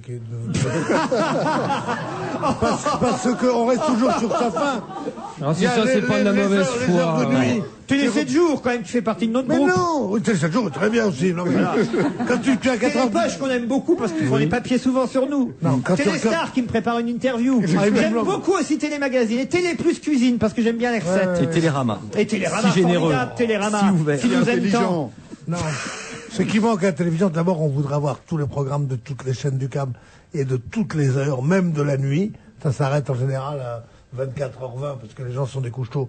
Bon, donc en Amérique, ils font des journaux sans aucune illustration, sans rien, qui sont comme des bottins où il y a tout. Tu vois, par exemple, l'autre jour, avant-hier après-midi, j'ai vu un film. Parce que je travaillais à la maison et j'ai vu un film qui s'appelle. Je travaillais à la maison et j'ai regardé la télé. Qui s'appelle Les Dents Longues. Il fait du tricot sans doute. Film mis en scène par Daniel Gélin où on voit une figurante pour la première fois qui s'appelle Brigitte Bardot. Je voulais savoir qui avait fait le scénario, qui avait fait le truc. On n'a pas. Si tu as loupé le début, tu ne sais pas. Or, il devrait y avoir des journaux maintenant qu'il y a de plus en plus de cinéphiles, de plus en plus de scientifiques, de plus en plus d'émissions intéressantes à la télévision. On voudrait pouvoir avoir une vraie documentation. Or, on n'en a pas. Oui, alors l'étude a été faite. Il y a des magazines qui ont essayé de faire ça et ça intéressait pas les gens. Et il y a des gens comme Pierre qui sont intéressés par ça. Mais ces mêmes personnes ont Internet et ça c'est sur Internet. Vous êtes sur le site de Télérama.fr et vous avez exactement à chaque instant ce qui est en train de se dérouler. Oui, mais je veux pas mourir sur Internet, moi. Il y a tellement de choses sur Internet, alors je vivrai sur Internet. Mais ça alors qu'on me fasse une grève d'Internet dans la tête. Je ne veux pas passer mon temps sur Internet. Je suis pas un pianiste. Oh, le vieux schnock. Mais Internet, tu te rends compte que c'est difficile de faire Internet? Mais même moi, j'y arrive. Déjà, il faut mettre la prise. Ah oui, vaut mieux avant. Alors les magazines télé, Christophe. Mais non, mais les magazines télé, tu parlais tout à l'heure, il y a tellement de programmes et de chaînes de télé, tu arrives à des bottins. Oui. Donc le temps que tu lises les programmes, de toute façon, il est 1h du matin, tout est fini. C'est vrai ça. Non, mais quand tu veux tu peux pas tout lire. Quand vous avez le câble aujourd'hui, vous n'avez plus besoin des programmes télé parce que sur le câble, il suffit d'appuyer sur la touche guide et on vous donne évidemment tous les programmes qu'il y a sur marche. Non, mais il n'y a pas le nom. Le nom du scénariste, le nom des acteurs. Ça existe aussi sur le câble. Oui. Vous avez le détail du film, tous les comédiens, la fiche technique du film. Il y a un bouton sur la zapette. Il y a même des trucs où il y a la fin du film. Parce que j'avais une idée de faire ce petit bottin comme ça, de l'éditer moi-même, ce truc, ça qui ferait 200 pages toutes les semaines. On n'aurait rien dû lui dire. Ah ouais. Et tu sais comment je l'aurais appelé? Le Zitrone. Le Zitrone. Oui, ça serait bien. Pour ça, un nom qui symbolise la télé, non? Qui ça parle aux jeunes. Pas vraiment le cinéma, hein. Ouais. Oui. Eh ben moi, je mettrais pas un centime là-dedans. Appelez Tchernia plutôt. On ne prend, mais pas seulement pour le cinéma, pour tout. Hein? On ne prend pas du pognon aux pauvres de toute façon, avec des gens riches qui sont actionnaires. Pas besoin de ton argent. Ça va pas. Vous avez des projets, Pierre, comme ça, alors vous voulez investir manifestement, alors. Bah oui, tout le blé qu'il prend ici. Quand t'as beaucoup d'oseille, avec Pascal Nègre et Johnny Hallyday, on voulait faire un truc comme ça. Je sais pas, une bonne idée, peut-être sortez le magazine qui va sortir 3 semaines de programmes télé. Ah, peut-être qu'on peut aller dans la surenchère. Après, il serait gros comme le bottin. Oh là là, c'est terrible. Il serait gros comme le bottin, celui que t'as envie de sortir, ce serait un bottin. Non, ce serait un petit bottin. Lui, il l'appellerait le beau bottin. Le bottinet. Oh, mademoiselle, vous avez un joli beau bottin. Un truc qui te fait pas grandir, tu t'assieds dessus. Et voilà, il se retourne. Parce qu'il faut quand même prévenir les auditeurs que quand même Pierre a flashé. Ah oui, il y a une demoiselle, il faut dire, elle a cru certainement que c'était une soirée. Ah oui, c'est Gavroche. Ouais. Ah non, elle s'est mise sur son 31 pour venir à cette émission. Ah non, c'est exceptionnel. C'est la première fois qu'on voit quelqu'un. C'est exceptionnel parce que moi je trouve que les jeunes filles, les femmes n'ont plus du tout maintenant de jupe. Voilà. Et je mais trouve elle en a presque pas. Elle en a presque pas. Ne les écoutez pas. Voilà, c'est à cause de connards comme vous que les filles ne mettent plus de jupe. Je dois dire que moi-même, je la trouve très mignonne. Alors, vraiment, alors là, je veux dire, mademoiselle, vous êtes très séduisante. Et elle a une jupe à poids. D'ailleurs, j'ai compté 6 poids en tout.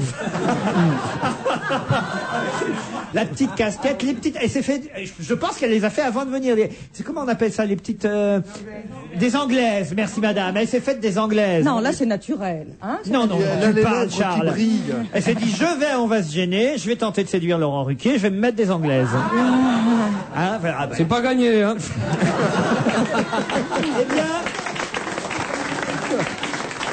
Eh bien, détrompez-vous, Christophe Alévêque, peut-être. Non. Mais c'est ce soir. C'est ce soir. C'est ce soir. Oh là là, le truc. Non. On a tout. Il y a qu'un truc qui lui plaît, c'est la casquette. Ouais.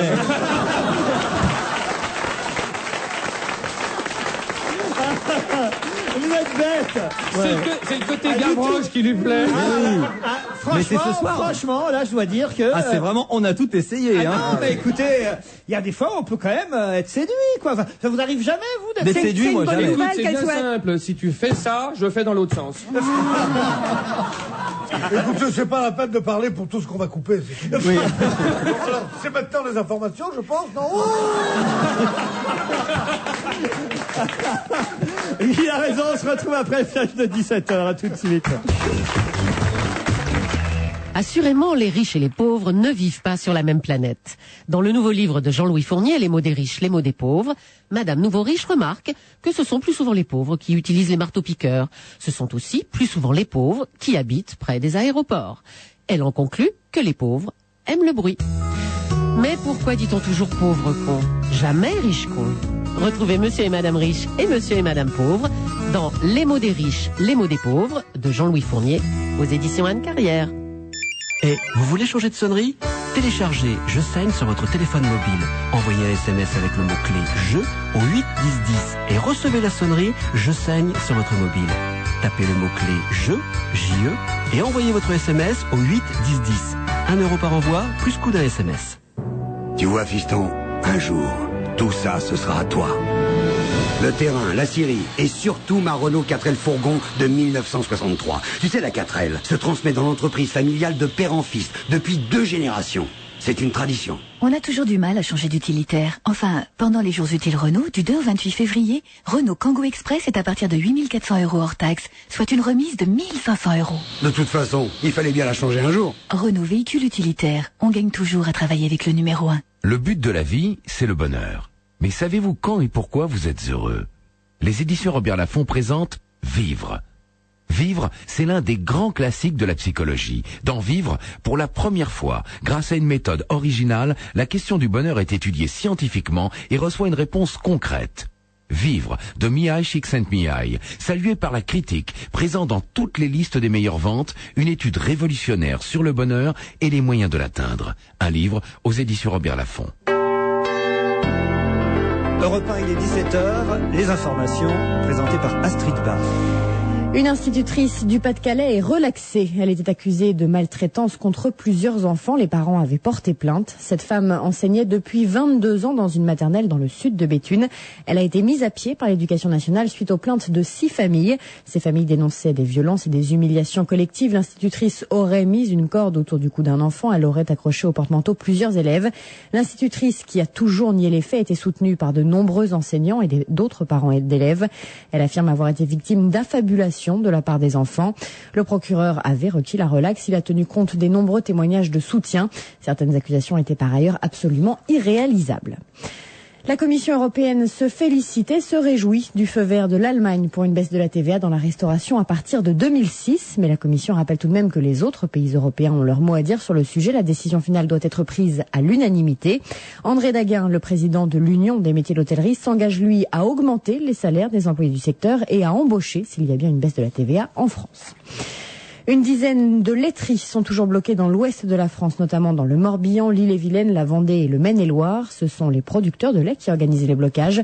Ils dénoncent la baisse des prix. Ils réclament une médiation du ministère de l'Agriculture. La collecte de lait est par exemple complètement interrompue dans le Finistère. Hier soir, les négociations ont repris entre les producteurs et les entreprises industrielles, mais elles ont abouti à une impasse. Un homme a avalé plus de 5 kilos de pièces, de bracelets, de bagues ou encore d'aiguilles. Ce patient était atteint de psychose, il a été hospitalisé. Son estomac était complètement distendu. Au total, il y avait 5,5 kg de pièces et de divers objets. Il y en avait pour plus de 680 €. Cet homme de 62 ans a été opéré par des médecins français. Son corps n'a pas résisté, il est mort 12 jours après. Son cas est évoqué dans un journal de médecine anglais. Les marchés financiers, c'est la 4e journée de hausse à Paris, Pierre Fay. Oui, l'indice CAC 40 progresse de 1,2% à 3754 points, soit un gain de 2,9% depuis le début de la semaine. À New York, le Dow Jones progresse de 0,45%, le Nasdaq de 0,37%. L'euro vaut 1,2673 $. Vivendi Universal gagne notamment 2,9%, Carrefour 2,7% et Michelin 2,5%. ST Microelectronics prend 2,3% sur des rumeurs d'évolution de son tour de table. Total gagne 0,7%. Le groupe a publié ce matin une progression de 18% de son bénéfice à 7 milliards d'euros pour 2003. Arcelor est sorti du rouge l'an dernier, un bénéfice de 257 millions d'euros. L'action cède malgré tout 0,33%, mais elle a touché aujourd'hui un plus haut depuis un an. Enfin, Veolia qui a remporté un beau contrat de 1,5 milliard d'euros dans le ferroviaire en Australie perd 0,45%. Les courses cet après-midi à Vincennes, dans la 3e, le 2 était non partant, premier le 13, 20,10 € et 4,60, deuxième le 8, 3,20 et troisième le 7, 3,10. 17h03 sur Europe 1. Très bon après-midi. Dans un instant, on retrouve Laurent Ruquier. Avec le journal de la culture sur Arte, retrouvez l'actualité culturelle européenne. Expo, ciné, musique, théâtre. Le journal de la culture, c'est du lundi au samedi à 20h et c'est sur Arte.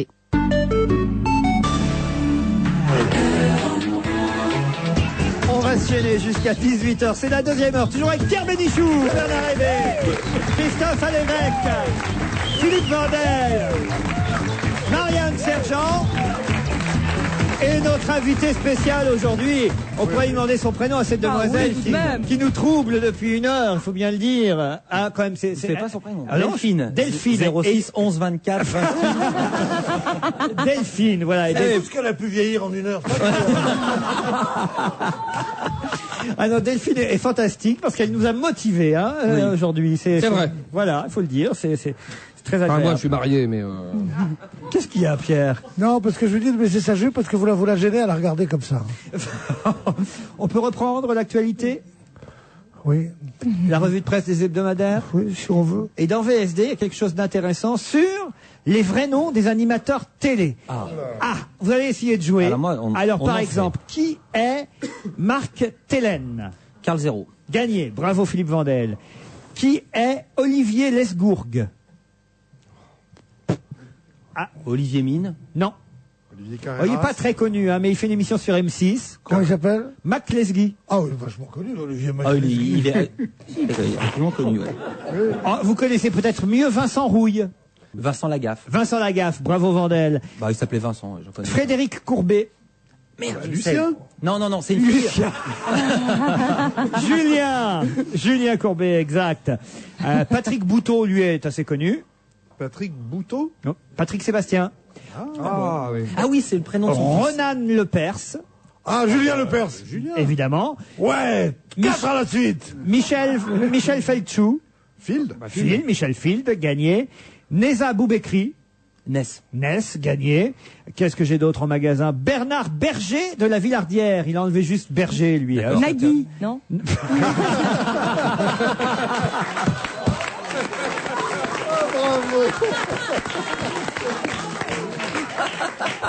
Ah, le racisme à rebours.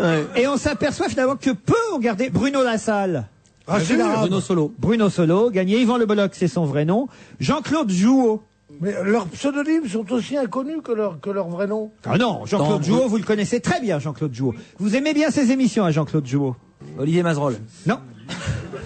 Jean-Claude Jouot, il pourrait même vous inviter régulièrement dans ses émissions. Ah oui, c'est un monsieur Calvi. Non, pas du tout.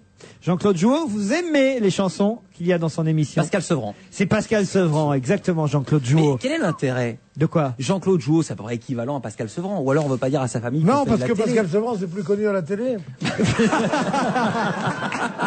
Une logique. Mais il y a un truc qui est très bizarre. Aux États-Unis, tous les gens qui sont à la télé ou à la radio changent de nom. Et parfois, ils changent de nom plusieurs fois dans leur vie. Mais au lieu de s'appeler de Jouot à Sevran, dont on se fout complètement, aux États-Unis, ils s'appellent King, il s'appelle des noms comme ça extrêmement. Larry King, c'est pas son vrai nom. Larry Leroy. En France, Larry Leroy, ça ne voudrait rien dire. Et vous connaissez l'histoire de Victor Hugo, qui est le colonel Hugo, qui va à Besançon en 1802. Il est à la mairie, il dit je viens vous déclarer la naissance de mon fils. Il dit oui, mon colonel. Quel est son nom? Il dit Hugo. Quel est son prénom? Il dit Hector. Et la bonne femme lui dit vous êtes sûr? Ah oui, c'est joli. Alors, bon, il y en a qui ont gardé leur nom. Alors, évidemment, je suis cité là-dedans. Ruquier, Coé, Berne, Fogiel, ce sont leurs vrais noms. Non, Coé, il veut pas dire. Il veut Fogiel, pas dire que ça c'est son s'appelle vrai nom, Fogiel? Oui. Marc-Olivier, Fogiel, voilà. Coé aussi, c'est son vrai nom. Non, il veut pas dire qu'il s'appelle Sébastien. Ah oui. Il veut qu'on l'appelle Coé, mais... D'accord, mais enfin, c'est quand même son vrai nom de famille, en tout cas. Et il n'y a pas de fille Comment ça, il n'y a pas dans de fille votre liste? Ah non, c'est vrai, il n'y a pas de fille, ça. Bah, peut-être qu'elle change pas de nom. Bah, elle change de nom quand elle se marie déjà. Alors évidemment, l'affaire est plus compliquée, voyez-vous. Ouais, ils sont pas obligés Puis de j'ai dit changer de Ness nom. aussi, Neza Boubebriki, c'était Ah oui, Ness. Ness, ouais. Voilà. Jean Dupont, vous savez qui c'est? Jean Dupont, non. Pierre Bénichou. Non. Oui, mon vrai nom c'est Jean Dupont, mais je trouvais que ça faisait pas assez typé, que ça allait pas. Dans les mêmes pages télé de VSD, et là, personnellement, ça nous arrange aussi, mais c'est très intéressant, qui fait vendre des livres à la télévision? Quelles sont les émissions recherchées par les éditeurs, par les auteurs et les attachés de presse pour faire vendre? Alors, avant c'était Pivot. À la suite de quoi ça a été Nulle part ailleurs, et avec le coulage de Nulle part ailleurs, c'était Ardisson, Fogiel et éventuellement Ruquier. Alors écoutez, aujourd'hui, le trio de tête, c'est d'abord Drucker, qui fait vendre énormément des livres. Si évidemment l'invité qui est son invité du dimanche en entier est un invité qui vient pour la sortie d'un livre, alors là, c'est carton tout de suite dans la semaine. Parce que les gens qui regardent Drucker savent lire. Oh non. Je t'en prie. Hein? Parce qu'en plus, jamais il y a un mot méchant sur le bouquin et tout. Un carton, évidemment. Ensuite, c'est effectivement, vous l'avez dit, Thierry Ardisson. Attention, pas dans tous les cas. Hein. Ça dépend évidemment du livre, ça dépend du comportement de l'invité sur le plateau. Alors, je voudrais savoir, est-ce que c'est dans son émission qu'il a maintenant sur France 2. Non, c'est France 2, tout le monde en parle. Ou est-ce que sur Tout le monde en parle, ou est-ce que c'est sur l'émission qu'il avait avant? Il n'y a pas assez d'audience sur les autres chaînes, voyons Pierre. On vous parle des chaînes généralistes, évidemment. D'accord. C'est là où on fait vendre le plus de livres. Mais c'est pas la peine de parler comme ça. Grégoire de Choisy. Parce que son vrai nom, c'est Grégoire de Choisy. Ah oui? Oui. Pourquoi il a pris Ruquier? Il a pris Ruquier pour faire bien la radio. À cause d'une célèbre émission de radio, les Ruquier sont sympas. Troisième prescripteur. Sa pomme à lui, notre pomme. Monsieur Ruquier. On a tout essayé. En effet, il paraît qu'on fait vendre beaucoup les livres qui viennent. Il y en a quand même qui doivent regretter un peu de temps en temps. Non oui, mais sauf que justement, quand on dit du bien d'un livre, manifestement, les téléspectateurs nous font plutôt confiance parce que effectivement, quand on en dit du mal, ils sont plus frileux. Ce qu'il y a de terrible dans ce que vous dites, c'est que n'est pas dans les trois premiers le Campus, le magazine de l'écrit Guillaume Durand. Évidemment. Alors que ça devrait être trop peu d'audience. Trop peu d'audience. Oui, mais on pourrait dire qu'elle est Gisbert captive. aussi, qui fait une bonne Oui, mais émission on pourrait dire que l'audience est Où captive. je parais parfois et tout ça. Et oui, c'est une petite audience, mais c'est pas eux qui vont acheter faire acheter beaucoup de bouquins. Et vous savez comment on les appelle en langage technique, les libraires et les éditeurs disent quels sont les prescripteurs. Oui, c'est ça. Comme pour les médecins, tu sais, qui prescrivent. C'est ce qu'on a dit au début. Des médicaments. Oui. Pardon? C'est ce qu'on a dit au début. Mais j'étais pas là. J'étais en voyage avec ma copine. Delphine, faut arrêter de troubler Pierre qui n'écoute même plus ce qu'on dit. Hein. C'est Je peux terrible. pas tout écouter. Et encore, toi, tu lui tournes le dos. Je peux pas écouter vos sornettes et son doux murmure. Ah bon, parce qu'il vous murmure des choses à Ouais, l'oreille, elle me dit Delphine. des trucs. C'est elle qui lui souffle les jeux de mots. Elle me dit t'es beau, tu sais, tout machin. Un mot sur François Léotard et sur Ah, ça la fait lettre longtemps. qu'il a publiée dans le journal Le Monde. Dans l'Obs, on le met dans la rubrique en baisse, dans les pages téléphone rouge, 61 ans. Léotard a été condamné cette semaine à 10 mois de prison avec sursis par le tribunal correctionnel de Paris dans l'affaire du Fondo, affaire relative au financement du parti républicain. On sait aussi que le porte-parole de l'UMP, monsieur Renaud Donodieu de Vabre, a lui été condamné à une peine d'amende de 15 000 €. François Léotard, plutôt que de faire profil bas, lui aussi, hein, il a décidé de répondre dans la presse. Heureux comme Tartuffe en France, c'était le titre de son papier dans le journal Le Monde. Et je trouve qu'il y va quand même un peu fort, Léotard. Il s'en prend aux juges, il s'en prend aux journalistes. Un peu, il se compare au petit voleur de mobilette, à la maman qui prend une pomme dans un supermarché en oubliant de la payer, au SDF qui vole des cartons parce qu'il fait froid dans la rue. Et il dit, ces gens-là méritent méritent beaucoup plus d'attention, de respect, d'affection que ceux qui éventuellement les condamnent. C'est-à-dire qu'il s'en prend au juge à travers le SDF qui a volé un truc, la dame qui a volé une pomme pour son fils. Enfin, c'est pas ce qu'a fait François Son vrai Léotard. nom, c'est pas Léotard, c'est Cosette. Moi, je comprends pas comment Léotard peut être en baisse, parce que pour être en baisse, il faudrait qu'il ait remonté d'abord. Non, moi je suis pas tout à fait, pour une fois, je suis en désaccord avec ce grand journal qui s'appelle Observateur. Parce que Léotard, autant quand quelqu'un qui brigue les suffrages des Français, ou qui est un ministre, ou qui est un président de la République, comme ça arrive maintenant, dit du mal de la justice ou du mal, je trouve ça honteux parce qu'ils sont là pour, justement, administrer la justice, porter les espérances des gens vers un pays, une nation qu'ils représentent. Monsieur Léotard a abandonné tout mandat électif. Monsieur Léotard est un personnage tout à fait libre, et ce qu'il dit n'engage que lui. Il a le droit de dire ce qu'il veut au nom de liberté fondamentale. Enfin, quand même, le petit voleur de mobilette, Pierre. La maman qui prend une pomme dans un supermarché en oubliant de la payer. Le SDF qui vole des cartons parce qu'il fait froid. Il peut quand même pas se comparer. Mais pourquoi donner des tribunes à des types Il comme ça? il ne dit pas cela. Il dit simplement, j'ai été condamné par les mêmes qui condamnent aussi. Oui, il se compare donc à cela. Alors, je suis désolé, là encore un peu de décence, enfin, franchement, Pierre. Léotard ne me choque pas dans cette histoire. Mais enfin, je veux dire, Mais moi non plus. C'est une opinion toute personnelle et je suis là pour la donner. C'est vrai que la fin est mieux quand il dit à Monsieur Juppé que il ne sait probablement pas le bonheur que l'on éprouve à ne plus vivre dans ce monde-là. Il parle du monde politique, du monde des médias. Je souhaite que Monsieur Juppé puisse connaître, comme chef d'entreprise, comme avocat, comme enseignant, toute profession honorable, la joie de construire, de défendre, d'aimer, de respecter, d'être respecté, mais qu'il le fasse ailleurs qu'en France. Je comprendrais. Quitter la politique telle qu'elle est pratiquée aujourd'hui, c'est s'éloigner d'un théâtre d'ombre où les légions d'honneur s'échangent comme des coquillages, où les fonctions essentielles, celles d'enseigner et de soigner, pour ne prendre que ces exemples, sont devenues plus risquées que celles de parachutistes. Quitter cet univers dans lequel on accepte d'être jugé par un journaliste illettré, c'est se sauver soi-même. Ça, c'est pour moi qui dis ça, sûrement. Puis il s'en prend un peu aussi quand même à Jacques Chirac, quand il dit quand même que la justice laisse certains fraudeurs vaquer à leurs occupations. Pourquoi vous, Jacques Chirac? C'est vous qui traduisez, là. Ça, c'est une interprétation. C'est toi qui vois Jacques Vous Chirac. allez un peu loin, là, vous, hein? Non, écoutez, c'est à peu près ce que dit toute la presse qui commente le texte de François Léotard. C'est pas moi qui le dis. C'est dans le Parisien, c'est dans Libération. En gros, c'est Chirac qui le vise.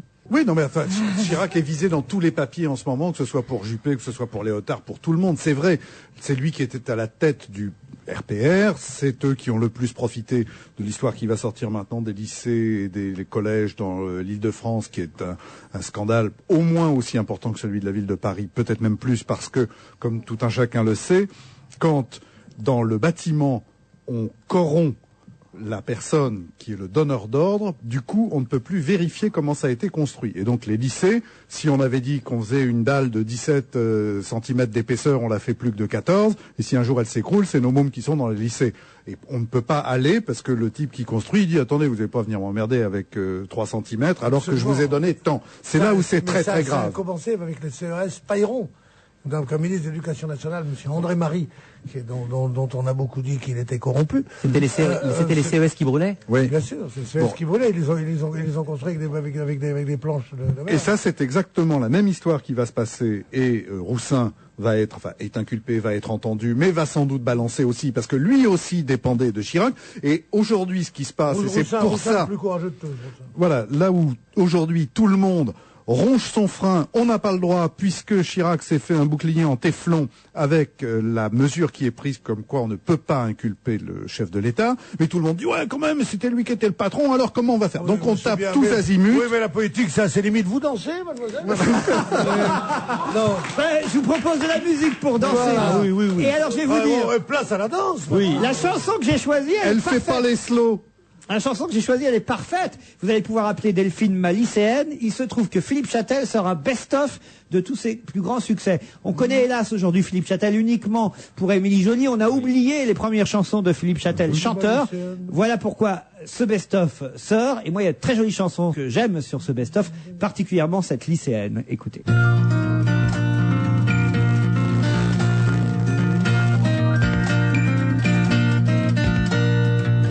Rien qu'un dimanche au bout de la semaine et de l'encre bleue plein les mains et des récréations qui traînent au milieu des journées sans fin. Parfois Parfois tu m'écris une lettre où tu ne signes que d'un point. Ça met du soleil à ma fenêtre, mais pour toi ça ne résout rien. Je te réponds, ma lycéenne, moi qui ne suis plus lycéen. Tu veux quelqu'un qui te comprenne. Je te comprends, j'essaie au moins. Derrière un maquillage timide, un peu de noir autour des yeux, vient se cacher la peur du vide. Tu penses nous, mais tu dis je. Bien sûr tes parents, tu les aimes, mais tu dis qu'ils ne comprennent rien. Ce n'est pas l'avenir qui t'entraîne, mais c'est l'ennui qui te retient. Je te réponds, ma lycéenne, moi qui ne suis plus lycéen. Tu veux quelqu'un qui te comprenne. Je te comprends, j'essaie au moins. Même si ta vie commence à peine, t'as déjà plus envie de rien. Et ce frisson que tu étrennes n'est qu'une larme sans chagrin. Ta chambre est une grande scène, mais les héros sont en photo.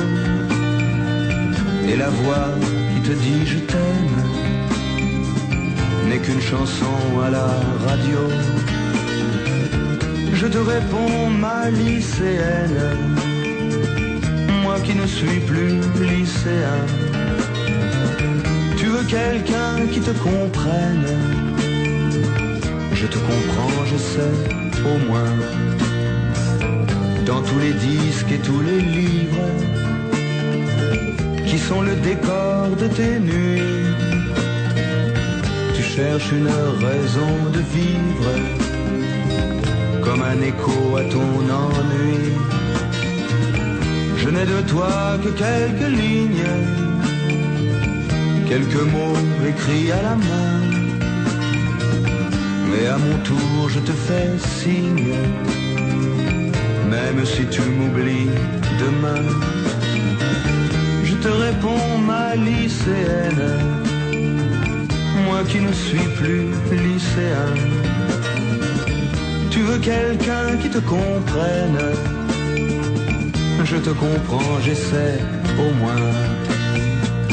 Le temps qui passe me fait de la peine,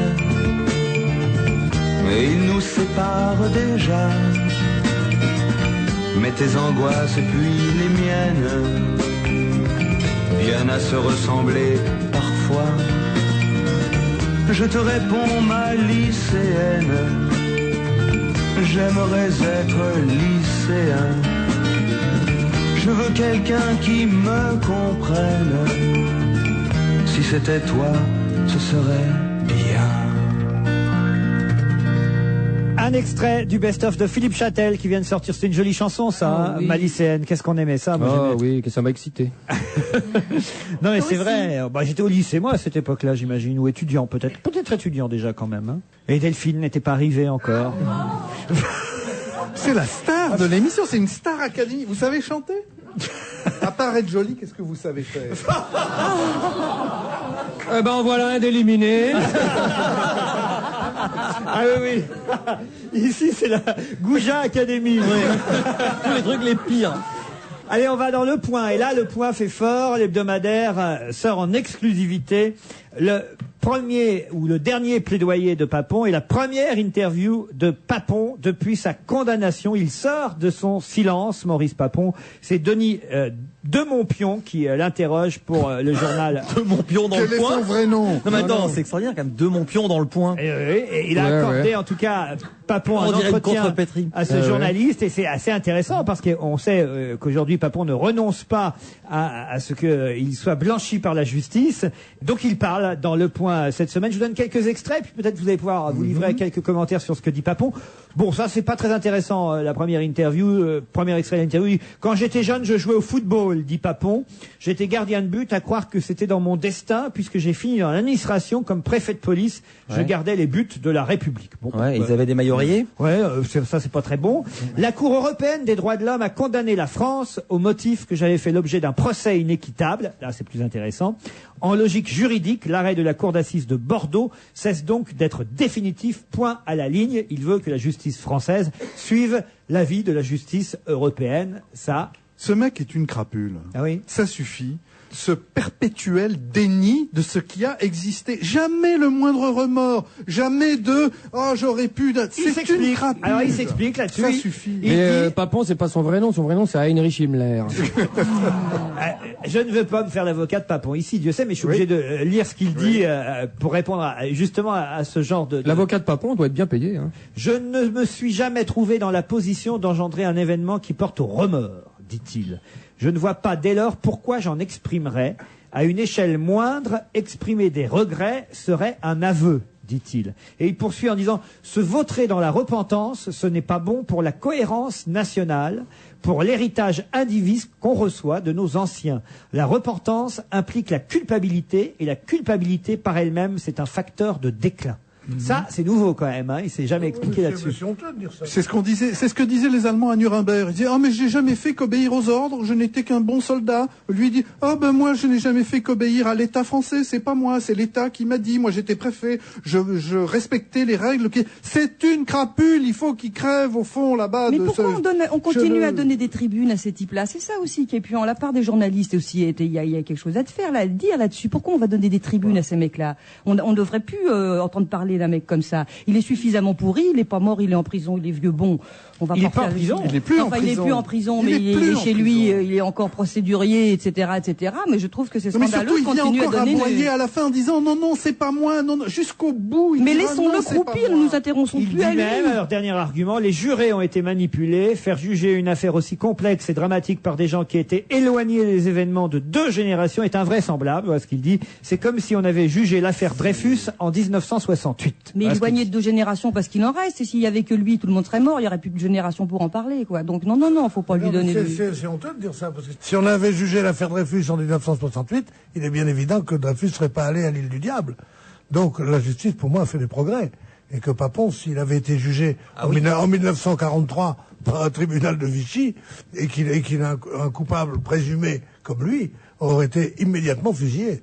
Donc son argument est très mauvais là. En tout cas, il dépose un pourvoi. Cela dit, comme je l'avais dit hier, je veux pas être absent dans cette discussion. Moi, je trouve que Papon mérite tous les châtiments possibles.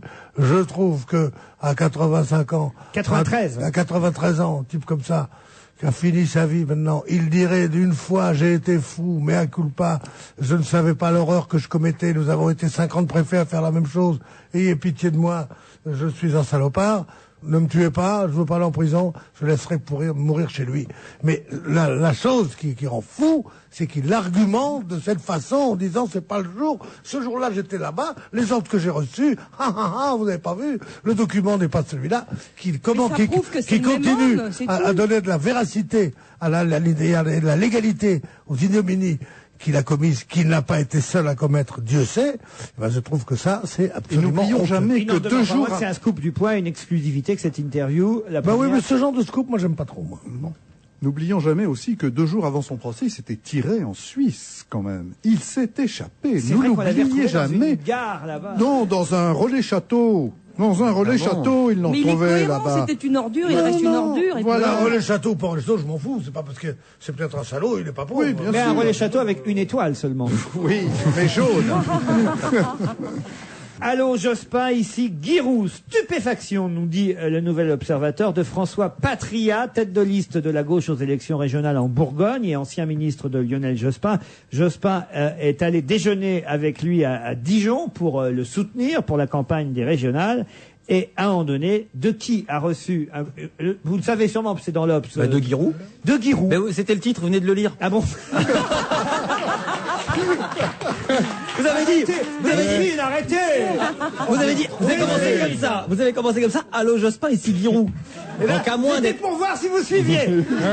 Alors, quelle est la couleur du cheval blanc? Non mais faut avoir le cerveau extrêmement amorti quand même pour pas deviner. Giroud a appelé Jospin Il en était disant, Patria, non? voilà, j'ai appris que tu déjeunais avec Jospin. Il a d'abord appelé Patria, en Ah, fait, c'est d'accord, Giroud, et il a dit, d'accord. j'ai appris que tu déjeunais avec Jospin, peux-tu me le passer? Il faut savoir que Jospin et Giroud étaient camarades de régiment, ça je savais pas, moi. Camarades de régiment, on les voit Il pas a pas essayé ensemble. de lui vendre une vieille bagnole d'occasion, un truc comme ça.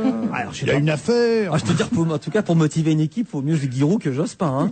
Ah non, mais ça doit être pas mal quand même. Peut-être c'est un avenir pour Jospin, c'est entraîneur de foot. Ah mais Peut-être c'est que- le contraire d'un entraîneur. Ah oui. D'abord la chaleur dans les vestiaires avec Jospin. T'imagines? C'était un très bon sportif, Jospin. Ah oui, mais entraîneur, on parle pas de... C'était un Ah non, mais basketteur c'est très bon. Non mais c'est pas un meneur d'homme. Il enverrait ses ordres par fax. Non, je veux bien que Jospin soit pas un meneur d'hommes. Ouais. Quand on arrive à être député, puis ministre, puis Premier ministre, pas parce qu'on échoue à la présidence de la République qu'on n'est pas un meneur d'hommes. C'est un moins bon meneur d'hommes, sans doute, que Chirac ou qu'un autre. C'est peut-être qu'il manque un peu de charisme. Mais on peut pas dire quand on fait une carrière politique et qu'on arrive au stade pratiquement le plus haut. Là, Bon, on peut dire qu'il n'est pas meneur d'hommes. Tu comprends? Qu'est-ce que tu dirais sans ça? Qu'est-ce que tu dirais de Stevie? Comme, je sais pas. C'est pas. Une équipe de... C'est vrai, Lui, c'est un meneur d'homme. Alors, Ah, ouais, si, c'est un attends. meneur d'homme. Stevie dans les vestiaires, tu vois le truc, quoi. Oh non, non. Mais non, mais on parlait de ça. Non, on parlait de football. Mais on parlait de ça, je disais, imagine Jospin dans les C'est vestiaires. bas, Vandel. Les plaisanteries vulgaires, on peut les faire en présence des gens. Mais elle est pas vulgaire. Ah non, ça c'est sur France 2. Qui, Stevie? Ah non, elle est pas vulgaire. Elle peut pas se distinguer. Oh bah ça... Non, enfin, écoute, Ah non, non, Non, pas ça. enfin arrêtons, c'est pas parce que quelqu'un arrive à s'asseoir sur un petit Suisse sans abîmer le papier qu'il faut en rajouter.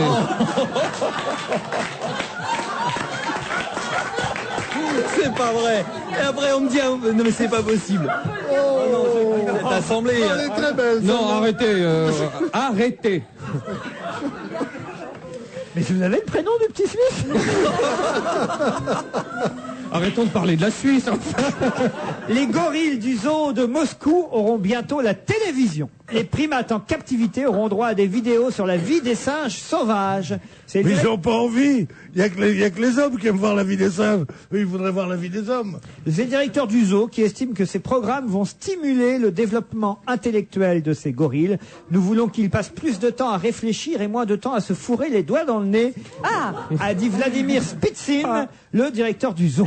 C'est incroyable. Non mais on veut, pour parler, parce que j'ai vu le sourire de Christophe Alévêque, pour qu'il se fout, il y avait un zoo en Allemagne qui leur avait passé des vidéos X. Parce que vous savez, le problème de la captivité, c'est que les animaux se reproduisent pas. Et que c'est une grande motivation des directeurs de zoo. Et donc ils avaient fait ça, et ça a marché. On va leur envoyer des films. Bien sûr.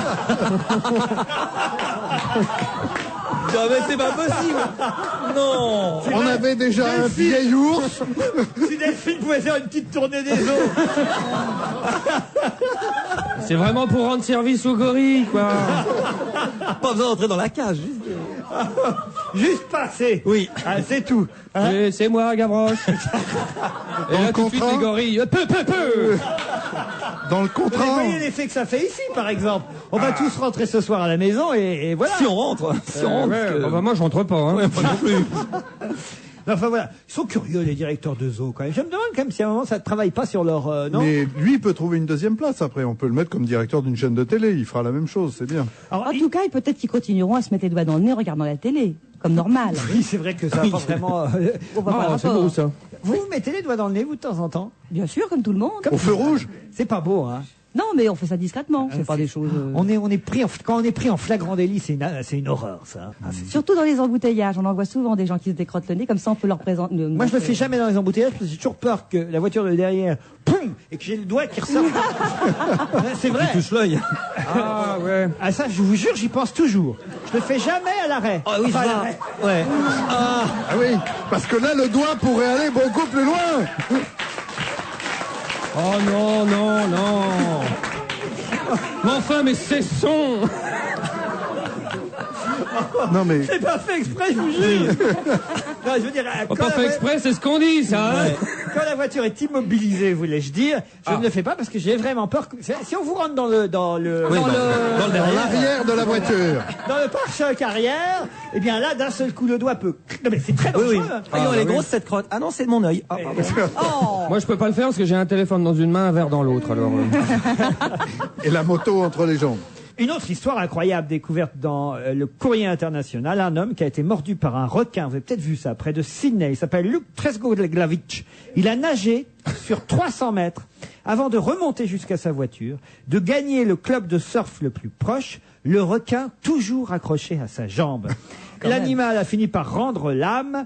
Et finalement, monsieur Tresgoglavic a enterré le requin dans son jardin. C'était un requin bébé, mais un gros requin quand même, qui avait réussi à choper la jambe du nageur. Rendez compte, il a nagé 300 mètres avec le requin accroché à sa jambe. Il est remonté dans sa voiture, il a conduit avec le requin, il est rentré jusqu'au club de surf. Non, c'est dingue quand Ça même. doit gêner sur les pédales quand même, un requin. Qu'est-ce qu'il y a, les vaches? Alors là, pour se mettre un doigt dans le nez, hein, Non, mais c'est le genre d'histoire auquel je ne crois pas une Moi non seule plus. seconde. Moi, j'y crois pas. Vous croyez en rien, vous? Non, moi je crois. Moi, je crois que c'est vraiment sorti dans la presse australienne, mais j'y crois pas du tout. Oui, c'est à Melbourne qu'on nous raconte ça. Oh, tu penses, va vérifier. Le vieux rédac chef, je le vois tellement dans son bureau à 22h et tout, les mecs qui ramènent les Mais papiers. non, c'est possible. Mais non, c'est un type qui a dû se mettre, voilà comment les légendes arrivent. C'est un type qui est allé dans un restaurant. Alors il rigolait avec des copains, il chahutait avec une fille. Alors, il s'est mis une crevette comme ça, un bouquet, tu vois, là, sur l'oreille pour rigoler. Ah, c'est marrant. Pour séduire Delphine. Il l'a oublié, il est rentré chez lui, il a dit tiens, t'as encore ta crevette. Il y a 3 heures que t'as la crevette autour de l'oreille, il l'a enlevé. Puis il est arrivé, il dit j'avais un requin qui m'a mangé. Bien sûr. Putain, c'est tout. Moi, je croirais plus en ça. Ouais. Moi, je crois plus à ça. Évident. Si c'était vrai, il y aurait une photo, évidemment. Vous ne croyez plus en rien. Hein. Dans Match, 2 pages sur Kezia Jones. Ça vous dit quelque chose, oui. ça? Moi, je l'ai vu à Nice cet été. C'est vrai? Sublime concert. Ouais, Voilà. ouais. Il dit réduire le musée. Qu'est-ce qu'il a dit? Non, non, j'ai vu passer, elle dit, c'était bien. Oui, c'est ça. Les auditeurs auront entendu. J'ai pas entendu ce qu'il a dit. Ah non, non, moi je. Mais qui c'est? C'est une jeune femme? Mais non, c'est un enfin, chanteur. Kezia Jones, c'est un Ah bah, toi, chanteur c'est pas possible. C'est encore plus drôle. qui s'est Il venait de appelé, dire comme ça entre ça, je dis ouais, je l'ai niqué. qui s'est appelé, Ah, je dis ça. Vieux pédé. va.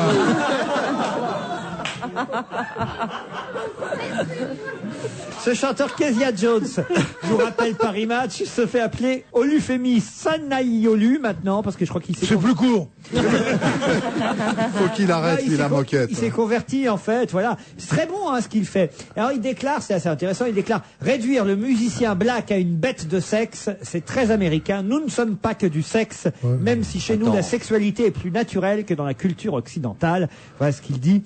Et moi, j'ai son album dans la voiture, j'écoute ça régulièrement, c'est très très bon. Tenez, je vous passe les photos si vous connaissez pas Kezia Jones. Mais il s'est converti pourquoi? Il s'est converti à quoi d'abord? Ah bah, il s'est converti. Il s'est converti, point. Mais, Je vous en pose des questions, Ouais. moi. moi, je me convertirais bien pour épouser des... Ah oui? Moi aussi.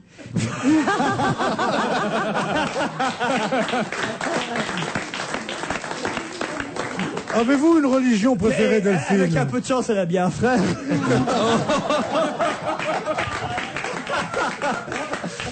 Quelle est votre religion préférée? D'un pierre deux coups. Dites, on écoute Kezia Jones, là. Ah oui, oui. Ah oui, bah avec oui.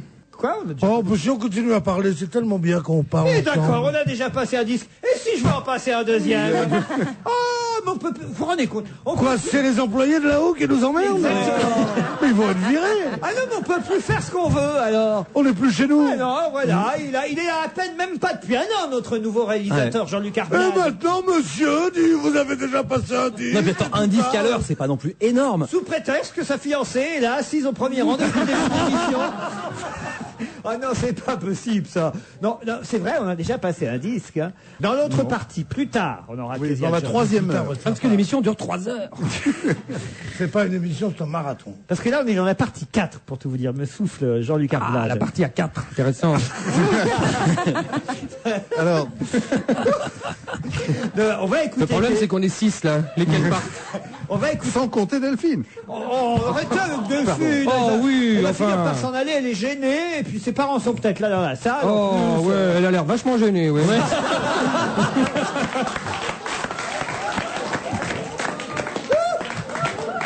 Ça, à mon avis, Lou, elle l'a vu depuis longtemps. Non, non, non, là, Elle a tu vas... peut-être même vu la meute. là, tu vas trop loin. Là.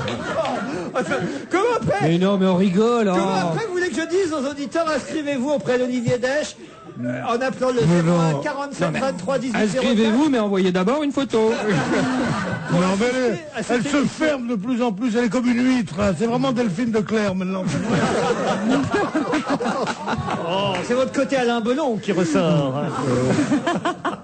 Bah n'en profitez pas pour lâcher une perle parce que ça va gâcher tous les effets.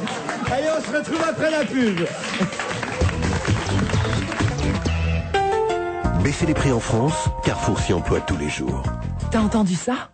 Par exemple, jusqu'à samedi, si tu achètes une télé, Carrefour t'offre 20% au ticket cash Carrefour sur tes prochains achats. Oh mais 20%, mais c'est énorme. Et aussi 20% sur le home cinéma, les caméscopes, la hi-fi, les magnétoscopes et même 20% sur les nouveaux lecteurs DVD. Mais alors ça veut dire qu'aujourd'hui la haute technologie, eh ben c'est plus du luxe. Merci Carrefour. Faire baisser les prix même sur la haute technologie, c'est aussi ça le mieux consommer. Carrefour, je positive. Voir conditions en magasin. Vincent Beaufils, directeur de la rédaction du magazine Challenge. Cette quinzaine dans Challenge, notre numéro avec les meilleurs prépas pour intégrer les écoles de commerce et d'ingénieurs. Un dossier complet et un classement des lycées, région par région. Également dans Challenge, la panne du marché auto, la vérité sur le train de vie à l'Elysée et le raid sur Disney. Un jeudi sur deux, Challenge, le news de l'économie. Assurément, les riches et les pauvres ne vivent pas sur la même planète. Dans le nouveau livre de Jean-Louis Fournier, Les mots des riches, les mots des pauvres, Madame Nouveau Riche pense que Monsieur Riche est plus intelligent que Monsieur Pauvre. Sérieusement, est-ce que Monsieur Pauvre serait pauvre s'il avait un cerveau? Ah, mais pourquoi dit-on toujours pauvre con? Jamais riche con. Retrouvez Monsieur et Madame Riche et Monsieur et Madame Pauvre dans Les mots des riches, les mots des pauvres de Jean-Louis Fournier aux éditions Anne Carrière. Avec le grand festival Bricomarché, Monsieur Martin dort comme un bébé. Faut dire qu'avec le fertilisant Orbrun à 6,99 € le sac de 20 kilos, ses journées dans le jardin sont bien occupées. Il le fait bien l'oiseau, vous trouvez pas? Tu parles toute seule, chérie? Repose-toi mon poussin, tu sais, demain on reçoit la nouvelle cabine de douche. Jusqu'au 28 février avec le grand festival Bricomarché, réalisez vos rêves à prix magique. Bricomarché, pouvoir tout faire, moins cher. Dans les Bricomarchés participants. On va se gêner jusqu'à 18h. Jusqu'à 18h. C'est la dernière. C'est la dernière ligne droite. C'est la dernière. J'arrive plus à parler devant. C'est la dernière ligne droite, accroche-toi genou. 20 minutes 10 dernières minutes. Si on faisait le quart d'heure américain. Presque. C'est quoi ça? Delphine, c'est les happy hours. Le quart d'heure américain, c'est moi quand j'aimerais c'est bien inviter le frère de Delphine, qui est aussi très joli garçon, à son côté. Je vois pas allume-le pourquoi. un Son peu. frère à côté, pas du tout, dit monsieur. Non, Dit c'est- monsieur qui est là, qui n'ose même plus la regarder. J'ose pas dire que c'est son Jules, peut-être. Mais non, c'est son cousin. C'est son cousin. Non, écoutez, peut-être que Delphine Lagardère pourrait avoir maintenant un peu de tranquillité. Il y avait Delphine Bellet la semaine dernière, on l'a laissé On serait tranquille. mal. Imaginez, Oh c'est peut-être là. la fille du patron. Et on est là. Au contraire. Alors, Ah non, Au contraire, non, elle non, le non, prendrait non. très bien. Ah non, il y aurait pire que ça. Oh C'était la fiancée du patron.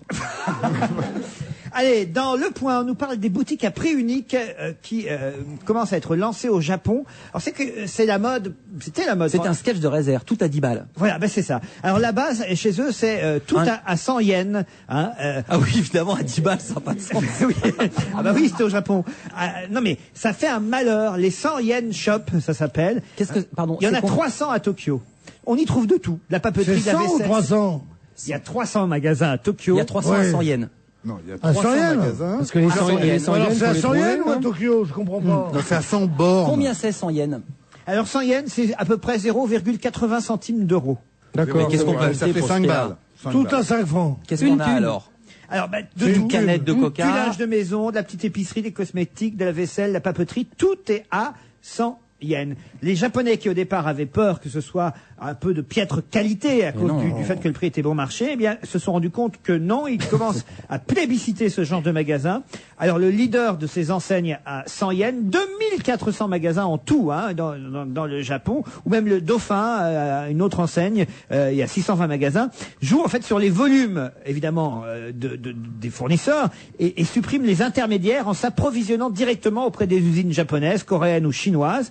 Et aujourd'hui, les 100 yens shop propose davantage de produits, vêtements, chaussures, et n'hésite pas à ouvrir les rayons, même parfois maintenant à 200 et 300 yens, si bien que chaussures. Et voilà, je Et trouve voilà, aussi. Ah voilà, ça, ils ont oui. cassé le. Mais moi j'aime bien ça, les boutiques, tout à 10 francs, tout à 100 francs, Bien non sûr, moi j'adore. Oui, mais on est toujours un peu déçus. On rentre, il y a des trucs à 20, à 30, et c'est C'est moins ça. beau que Ah, 10. merde, C'est alors. moins beau que le 10. Ah ouais. Enfin, 100 yens, ça fait quoi? Ça fait 5, ça fait 100 yens, 5 ça balles, fait, 100 une yens, canette ça de fait du Coca. bruit, hein, tu peux me croire. La directrice, Madame 100 yens, dit en tout cas que manifestement les touristes ont plébiscité ce genre de magasin. On appelle ça chez nous les solderies, non? C'est ça, non? Oui, les Non, c'est farfouillettes. la boutique des affaires. Ah non, oui, comment ça farfouille. Il y a ça partout sur les Les autoroutes. farfouilles, à Oui, il y en a Farfouille. plein en France de magasins comme ça. Mais avant, il y Lance avait des tout à lots. 10 francs. Ça existait en France. J'en ai déjà tout à 10 parlé francs. ici au Havre, c'était le Petit Vélo Rouge, ça s'appelait. On allait au Petit Vélo Rouge, c'était génial. C'était tous les magasins qui avaient brûlé, qui filaient leur stock. Alors vous aviez un pull, bon, il y avait une manche un peu Oui. brûlée au bout, mais, Ouais. mais Ah, mais c'est de là D'accord. d'où Vraiment j'ai eu moins ce cher. goût pour ces vêtements. Voilà. Tous les magasins s'appelaient tout à 100 balles, il y en a eu, quand à l'époque, on les anciens francs. Prix unique et Uniprix. C'était ça. Prix d'amis au début, c'était prix d'amis au début. avant Et de mais ça. prix unique, Avec ça fait prix d'amis, c'est moins connu que prix unique, excuse-moi. C'est le père de prix unique, prix d'amis. Non. Tu n'étais pas né. Pas possible. En fait, ils viennent d'inventer un truc qui existe déjà depuis très longtemps en Europe, donc. Oui, mais c'est au Japon. D'accord. Non, non, il y a un parce que- côté non, non, exotique. non, non, à ce Non, mais point-là, c'est peut-être en 2400 France aussi, magasins dans tout le Japon, c'est pas la même chose. Au Japon que- d'Avignon, et en dessous. Non, mais les bars, ils ont fait au sang chouchi. Ah, Le sans souci, c'est bien aussi. ah oui. bon, ça vous intéresse pas mon truc. Mais bon. je crois qu'on est allé jusqu'au bout du on a Le monde. fait gros problème, c'est qu'on n'habite pas Tokyo, tu vois. On a fait de l'histoire, de la géographie, de tout. Tu veux quand même pas. T'as les informations de merde. On t'en fait 5 minutes. Et en plus, t'es pas content. Je sais pas ce que tu veux faire. Vous voulez les prix des comédiens, les salaires Oh, des comédiens? Ah oui. S'ils sont français, oui. Du moment qu'ils donnent pas les nôtres. C'est le point. Le point qui donne le salaire des acteurs, Gérard, Juliette, Jean, Alain, Benoît, José et les autres. On nous dit par exemple que Gérard Depardieu a touché 2 millions d'euros pour son dernier film Tais-toi, par exemple. Pour Nathalie, le film, il a obtenu 411 615 euros, là où Emmanuel Béard a dû se contenter de 340 540 euros, plus que Fanny Ardant, qui elle n'en a eu que 228 600 euros. C'est une honte. Comment ça? Mais évidemment. Depardieu, la plus grosse star française, touche 2 millions d'euros. 2 millions d'euros, c'est ce que touche un figurant dans une superproduction américaine. Mais non, dis Mais pas. les mecs, mais tu Dis plaisantes. pas un figurant. Les stars, Dis- non, dis- enfin, dis la vérité plaisanterie. Une star dans un film américain tourne Le rapport 20 est de- millions d'euros. Le rapport est de 1 à 10. 20 millions Voilà. d'euros. Et nous, la plus Alors, grosse star française, c'est 10%. est-ce que le plus Mais c'est payé normal. est Jean Reno ou pas? Ah non, Jean Reno, il est plus dans le trio de tête. Le là. premier, Depardieu venait d'être doublé par Jamel Debbouze. Là, on Il Non, est mais parce dedans. qu'il avait des intérêts sur un film, c'est pas son prix. D'accord. Il avait accepté de Sur ne Astérix. pas être payé sur Astérix et de toucher sur les entrées. Debouze, alors, qui est le trio de tête? Donc, Depardieu? Alors oui, on n'a pas le trio de tête. On nous donne des salaires comme ça de différents comédiens. On nous dit 2 Depardieu. millions d'euros pour Depardieu, 340 000 euros pour Emmanuel Béard. Bernard Ménez. Juliette Binoche est plus chère, 823 000 euros. C'est Juliette Binoche qui fait prend 5 le millions. plus. 457 000 euros pour Catherine Deneuve. Benoît Poulvord touche plus que Catherine Deneuve, 617 400 euros. Isabelle Huppert est derrière avec 343 000 euros. Alain Chabat a touché 457 300 euros. Oui, mais il était réalisateur aussi. Bien sûr, mais quand même. Et puis, vous avez... Ça fait jamais 4 millions de francs. Ce qui est hein. intéressant, 2,5 millions c'est ce qui et demi. s'est passé pour Audrey Tautou, parce que Audrey Tautou n'était pas une comédienne ultra populaire avant qu'elle tourne dans Amélie Poulain, et elle s'est contentée pour Amélie Poulain, mais c'est déjà beaucoup, d'un cachet de 106 714 euros. Alors que rien ne les y forçait, les producteurs lui ont quand même accordé, le 27 novembre 2001, 335 000 euros en plus d'avaloir sur les vidéos et DVD, alors que le contrat ne le prévoyait pas parce qu'on ne savait pas que le film allait être un tel succès. Et Emmanuel Beretta, dans Le Point, dit ça prouve quand même qu'il n'y a pas que des requins dans le showbiz. Il y a quand même des types qui, malgré le contrat qu'avait signé Amélie Poulain, ont dit quand même, maintenant que le film a eu du succès, elle mérite une rallonge. C'est assez rare, ça, quand même, pour le souligner, non? Mais j'ai l'impression qu'ils sont très bien payés, contrairement à ce que dit Jean Ah Bernard, non, parce pas du que tout. il dit qu'il touche 10 fois moins que les Américains, mais comme le marché américain doit être déjà, il y a 6 fois plus d'habitants, plus ils rayonnent sur le monde, alors que la France est quand même un petit peu limitée. Ça se trouve, les films américains rayonnent, pardonne-moi, 20 ou 30 fois plus. Donc, Bien au sûr, final, ils c'est sont 2 à 3 fois Non, mieux payés en France. C'était une facétie, mais c'est vrai que ce ne sont pas c'est des salaires énormes par rapport à Un au gars qui fait de la radio, SMIC ou à un gars qui fait de la radio éventuellement, mais par rapport aux vedettes internationales que sont des gens comme ça, c'est pas des sommes hyper colossales. Oui, mais enfin, ça reste quand même un peu colossal. Et On a- d'ailleurs, c'est au pas pour passage, ça que je viens de Daniel m'apercevoir- Auteuil, 450 000 euros. Alors, il y a vraiment tout. Hein. Oui, parce que moi, je viens de m'apercevoir que je me suis fait avoir, moi, pour le tournage de mon dernier film. Hein. Ah oui, combien vous avez pris, vous? Oh, bah non, mais c'est ridicule, attends. T'as pris 2 kilos, c'est tout. Vous avez tourné pour une bière, vous? Non, mais c'est ridicule. J'aurais dû demander beaucoup plus que ça. Fais voir Mais le ça papier. dépend, tu étais le premier rôle ou tu faisais... Non, ce qu'il faut savoir, c'est qu'aussi... C'était le prénom. Mais c'est pas parce que tu gagnes beaucoup d'argent que prennent- tu es très heureux. Moi, je préfère gagner beaucoup moins d'argent que Depardieu et pas avoir mon fils dans l'état de son fils. Oui, et puis que ce soit en Suisse. Ah ouais, ça c'est vrai. Bravo, c'est- Marianne oui, Sergent. ça beau. c'est bien, mais c'est pas une question de salaire, ça. Ouais, bah c'est ce que j'ai dit. Moi, j'ai dit, je préfère que vous me donniez moins comme ça, et puis que mon Et je fils garde garde ma ses jambe. 2 jambes. Et ils ont accepté? J'ai dit que mon fils garde les pieds sur terre. Carmen Ben Laden est interviewée dans le Nouvel Observateur, mais... C'est un opéra Encore. Non, Carmen Ben Laden...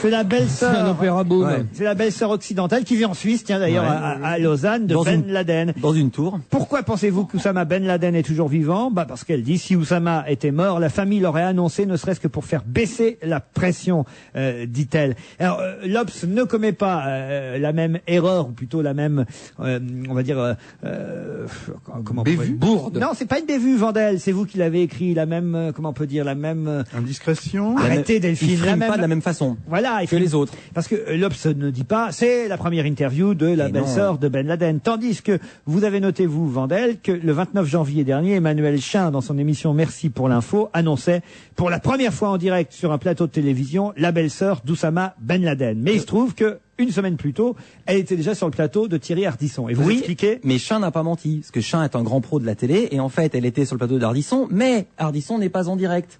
Donc pour les blaireaux, il fait croire qu'elle était chez lui le premier, mais pour les connaisseurs, non, elle était vraiment pour la première fois en direct chez Chin, et donc comme ça, Mais il on l'avait ramasse- déjà vu sur un plateau de il télé. ramasse des deux côtés. C'est quand même un peu mesquin, je trouve. De sa part? Oui, cette façon de faire. Le vrai scoop, c'est d'inviter Ben Laden lui-même. Oui.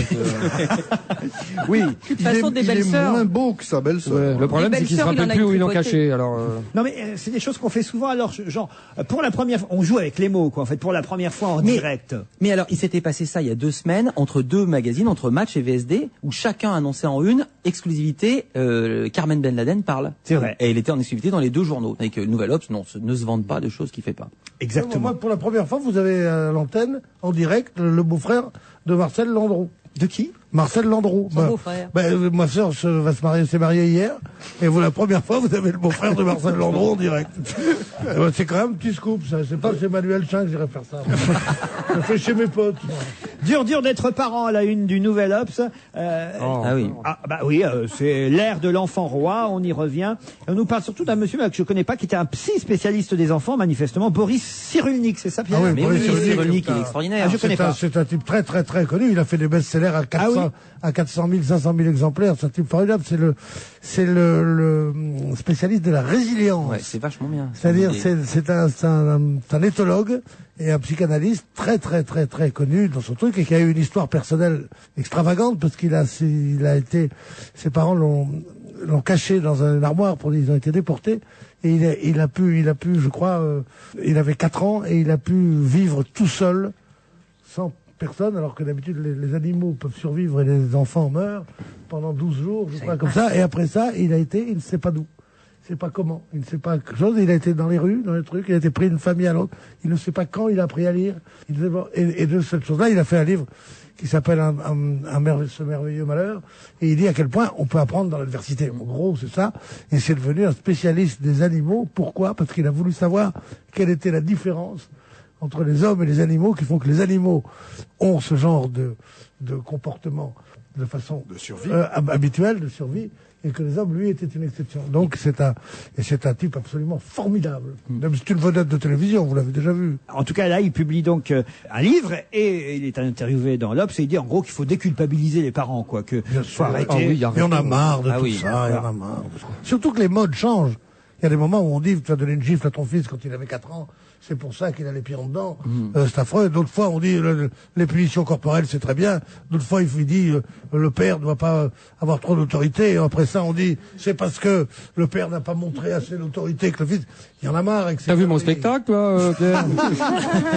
C'est un sketch de Christophe Alévêque. Ah bon? Oui. Mais pourtant, je l'ai vu.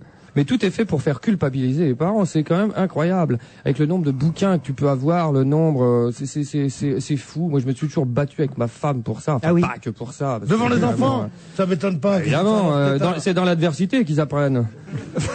Et tout commence. C'est votre enfant, votre femme. Alors, je suis enceinte. Après, je suis enceinte de 3 mois. Après, je suis enceinte de 6 mois. Après, je ne vais pas tarder à accoucher. Après, attention, j'accouche. J'ai accouché. Mon enfant a 2 jours. Les premiers problèmes, mon enfant a 1 mois, 2 mois, 3 mois. Et tu te retrouves avec une bibliothèque énorme chez toi, comme ça, et tu lis des tas de conneries qui ne servent absolument à rien, parce que de toute façon, t'es dépassé. Moi, personnellement, je le dis, je suis dépassé. Combien vous en avez d'enfants, Christophe? 2, le premier et le dernier.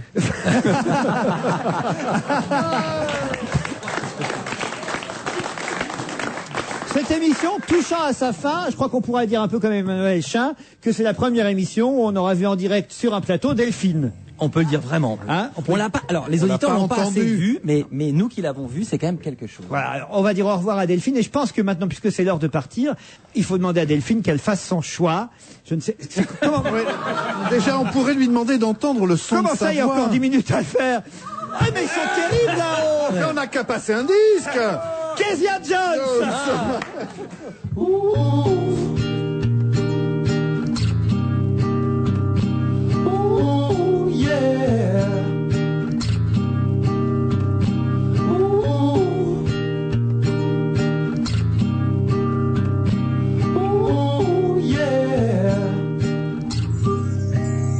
I guess you better familiarize yourself with me. The weather all's fine. You know there's never no waiting for the right kind of breeze. The pleasure all's mine. Always remember, communicate across memories. 'Cause yesterday's gone. Time to go, don't say no more, because the tide's come. Ooh, familiarize. Ooh, yeah, yeah. Familiarize yourself. Ooh, familiarize. Ooh, yeah, yeah. Familiarize yourself with me. I guess you know. Familiar face was put upon me the night I was born. My destiny, they said a star was above me in a wild storm. I'd like to know how many songs must an angel sing before an eye's red. It's time to settle. Don't you know I'll wait for you on a saucy bed. Ooh, familiarize. Ooh, yeah, yeah. Familiarize yourself. Ooh, familiarize. Ooh, yeah, yeah. Familiarize yourself with me. Communicate across memories. 'Cause yesterday's gone. It's time to go. Don't say no more. Because the tide's come. Because the tide's come. I say the tide's come. Because the tide's come. Say the tide's come.